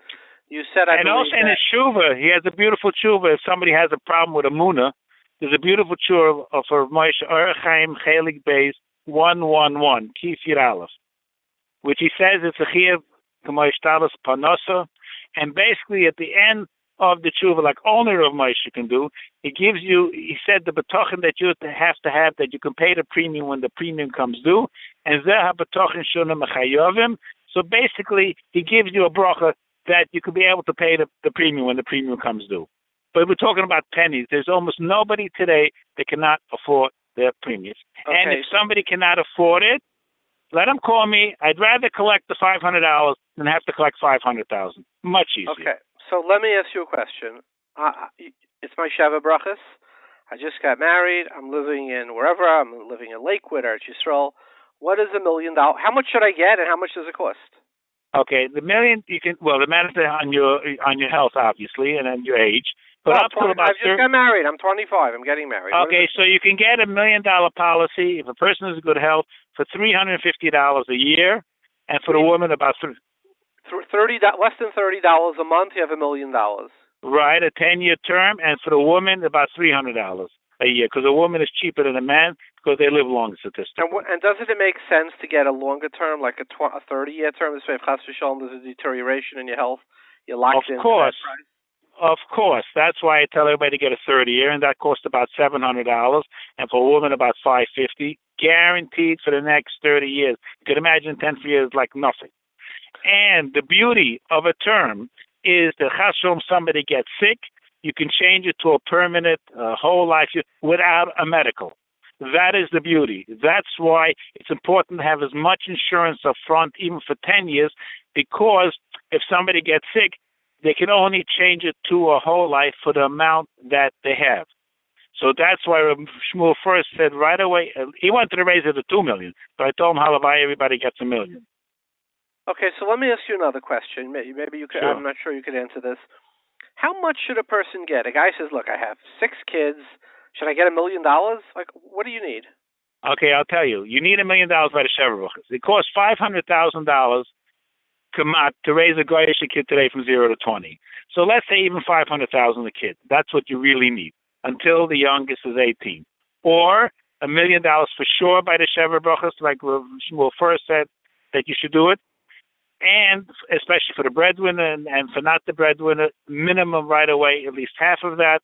And usually if the guys in coil or something, or if they both work, they need $1 million.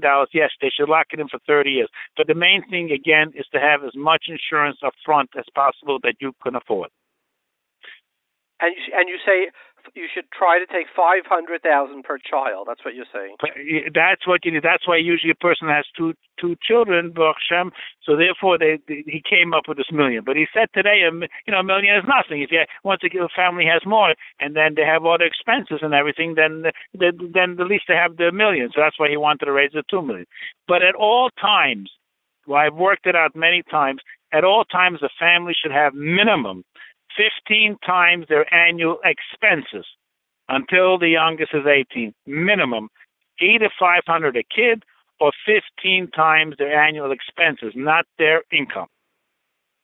And what's the logic for that? Could you share with us? Well, we did. It was obviously on the same basis that it costs almost $500,000 to pay tuition, like I mentioned, not to have to come on, the medical expenses. I mean, all the different things. Tuition. If you have 6 kids, you know what tuition costs today.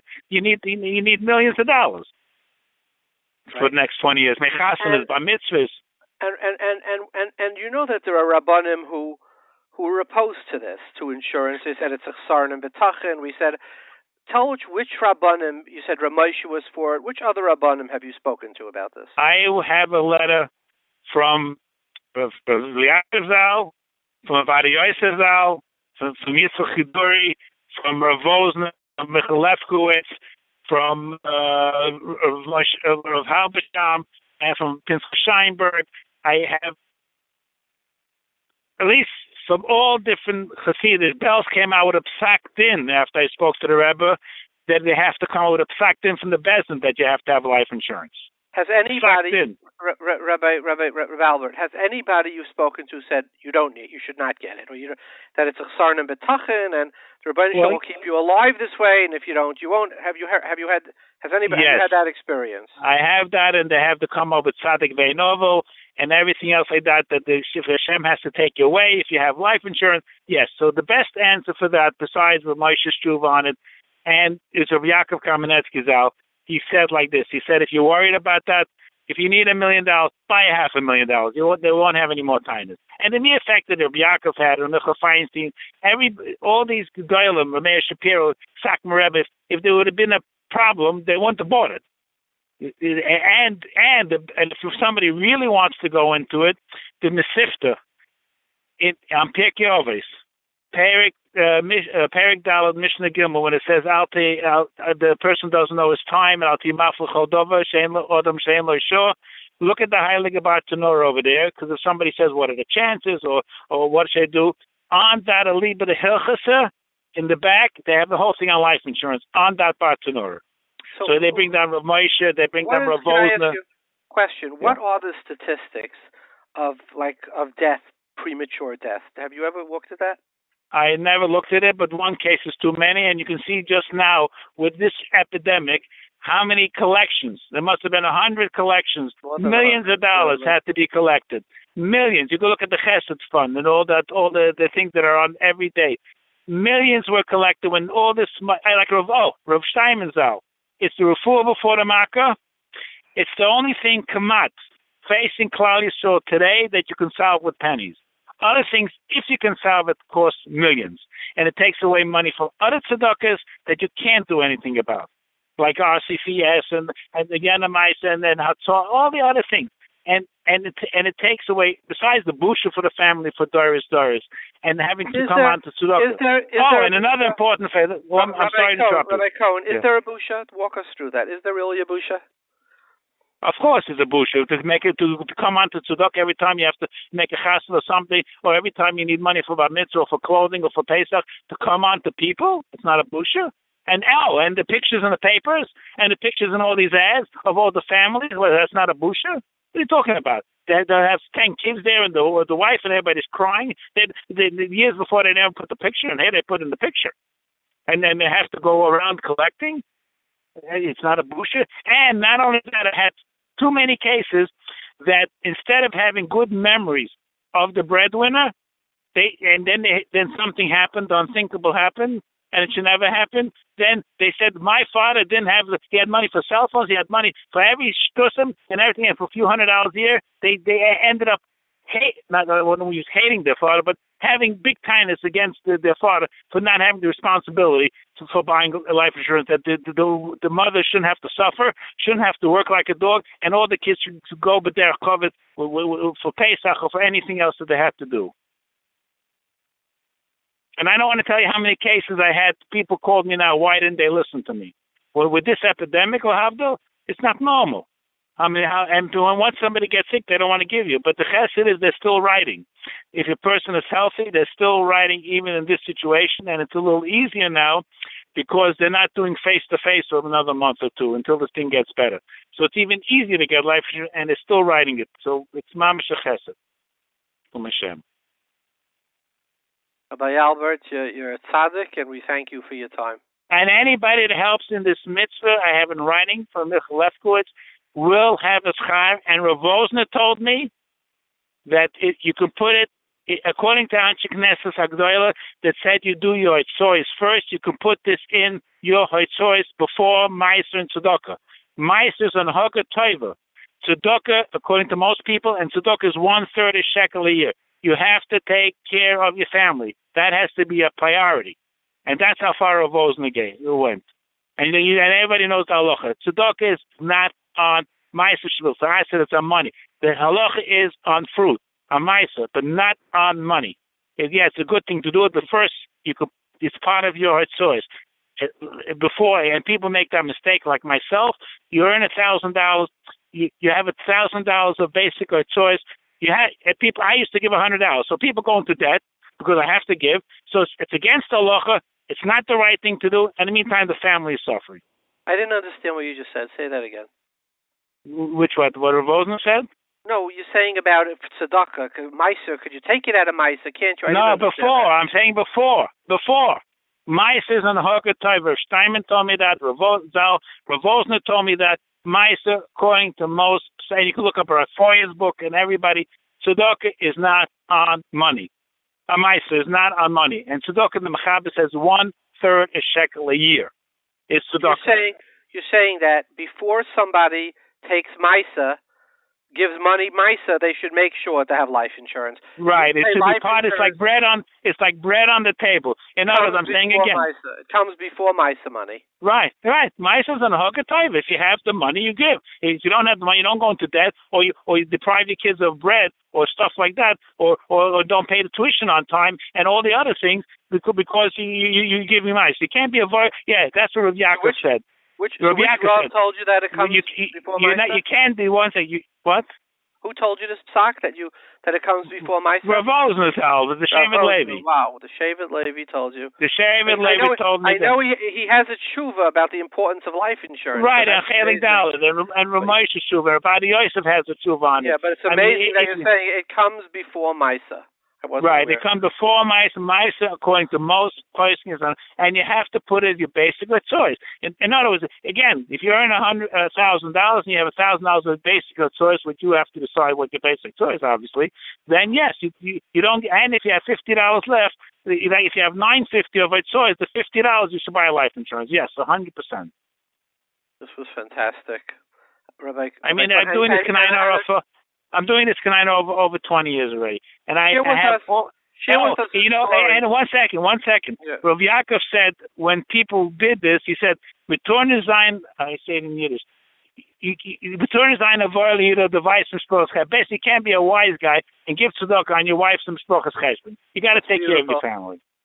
Don't be. And Rav Victor Miller said. And Rav Victor Miller said when somebody asked him if he should have life insurance, he said, "Do you have milk in the refrigerator?" Right. Share with us a story of a case where you made a difference. One story. The one that I advertised the most, basically the one thank you letter Baruch Shem I got was from Rabbi Reuven. She doesn't mind me saying it. She told me to advertise her letter from Chofetz Chaim. Rabbi Reuven was in East 35th Street in Brooklyn. She writes basically like this, that she thanks the program that we did in the yeshiva, and then, which is also very important, that once the yeshiva did a program for $500,000, she had about, I think, 6-7 kids. She realized she didn't have enough because she didn't even have the chinuch. Everybody thinks insurance is expensive, or they don't even think of doing it. So therefore, she said she made more insurance, And when she did it, and I can give you copies of the letter. I'm quoting her. She said, "When I did it, I didn't think I would ever need it. Then the unthinkable happened. Everybody was very supportive during the shiva, but that doesn't help pay the bills." And she lives like a different person now. She's able to. She told me she was able to make chasanas like a mensch, invite as many people as she wants, dress the collar like a mensch. It made all the difference. And you can ask anybody, any broker, when you deliver, the most welcome person by the shiva lahav is the guy with the check. I don't care who comes to you. It could be the biggest rov, the biggest rabbi, in my humble opinion. Guy with the $1 million check or $500,000 check is the most welcome person by the shiva, and I've seen it more than once, unfortunately.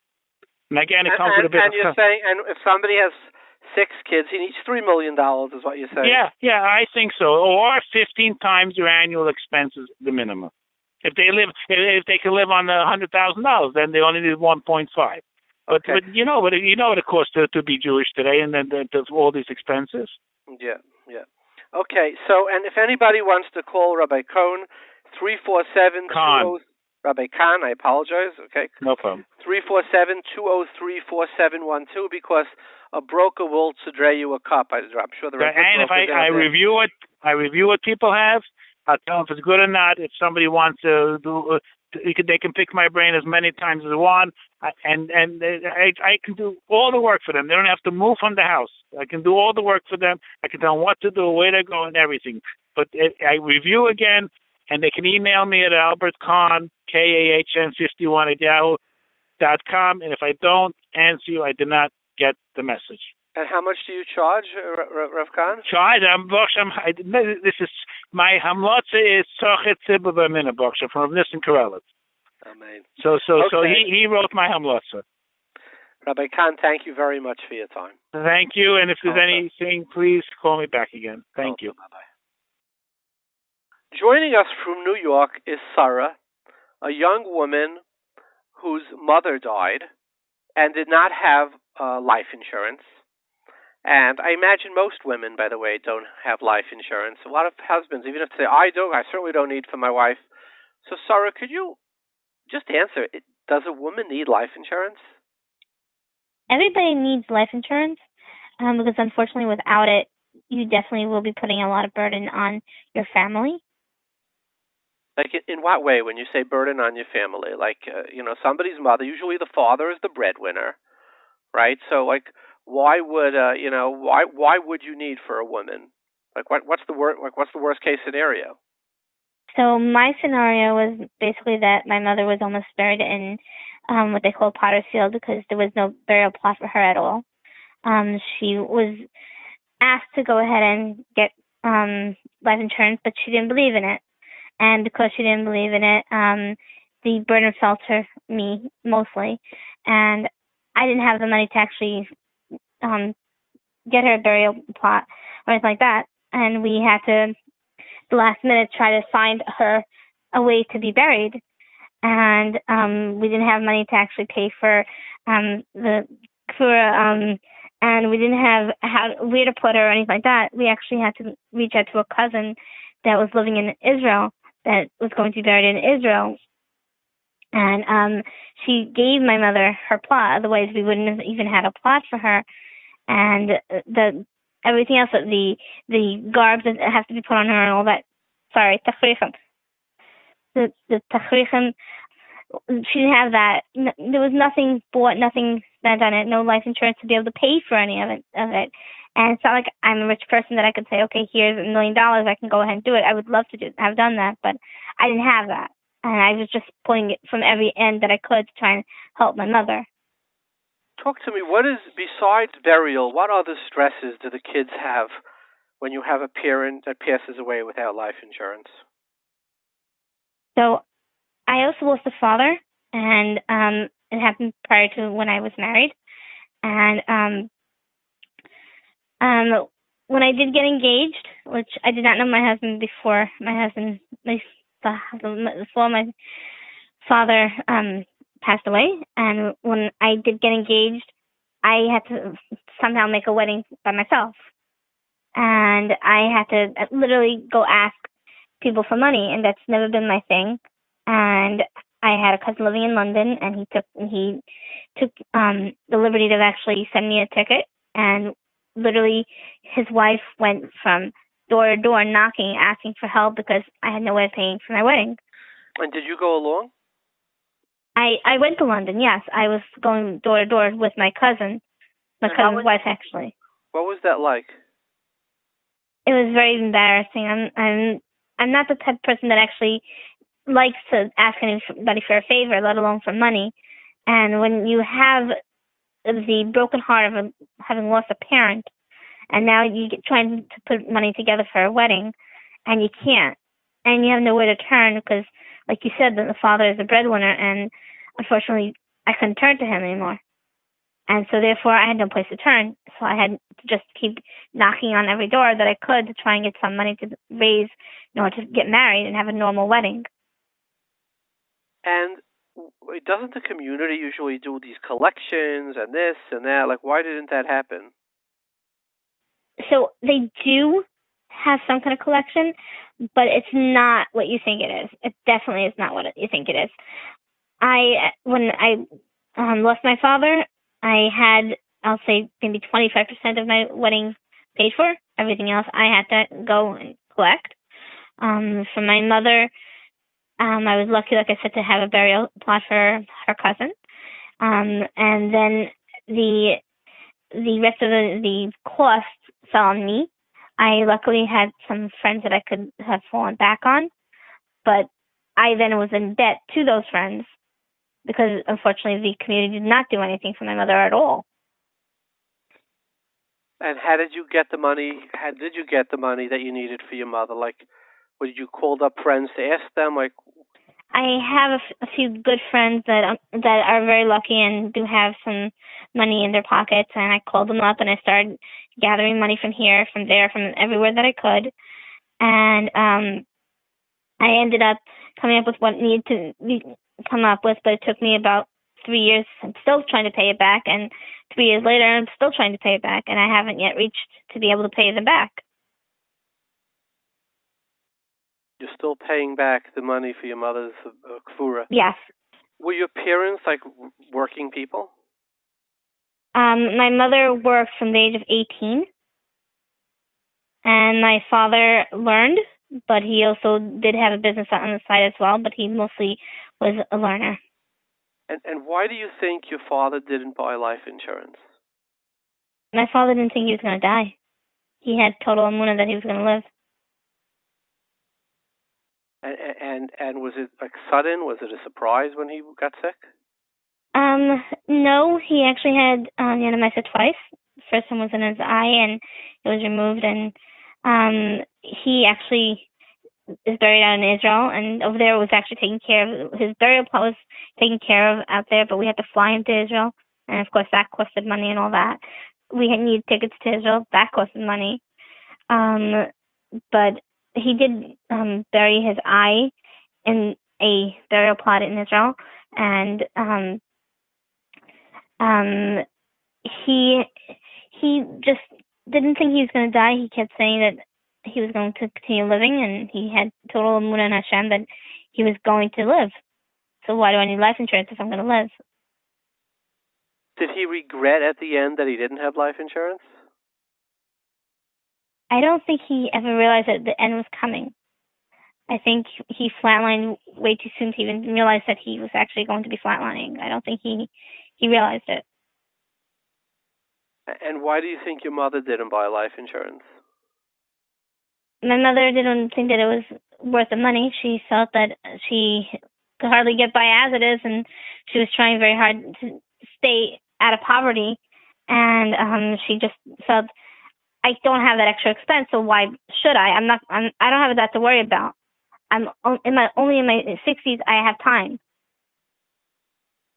Do you think children whose parents didn't have life insurance resent them?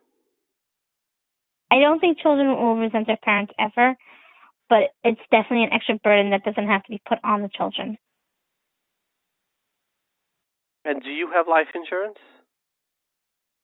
I don't. I do want to get into it. My husband and I have been looking into it, We do have somebody that's in the family who does do that, and we are looking into it, actually, yes.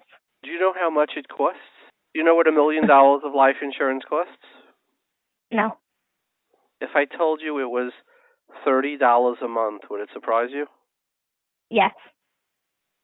Yeah, well, we had on like the world's expert, the From World's expert. You could listen to the program. He said it's $30 a month when you're young to buy life insurance. $1 million per million. I don't know what $30 million a month is, but it's like, I don't know, what's a potato kugel cost? It's like a few potato kugels, you know? Sure. Yeah. Anything else you want to share with us as somebody who has gone through it? What would you tell our listeners? I would suggest to get life insurance because you're taking off that.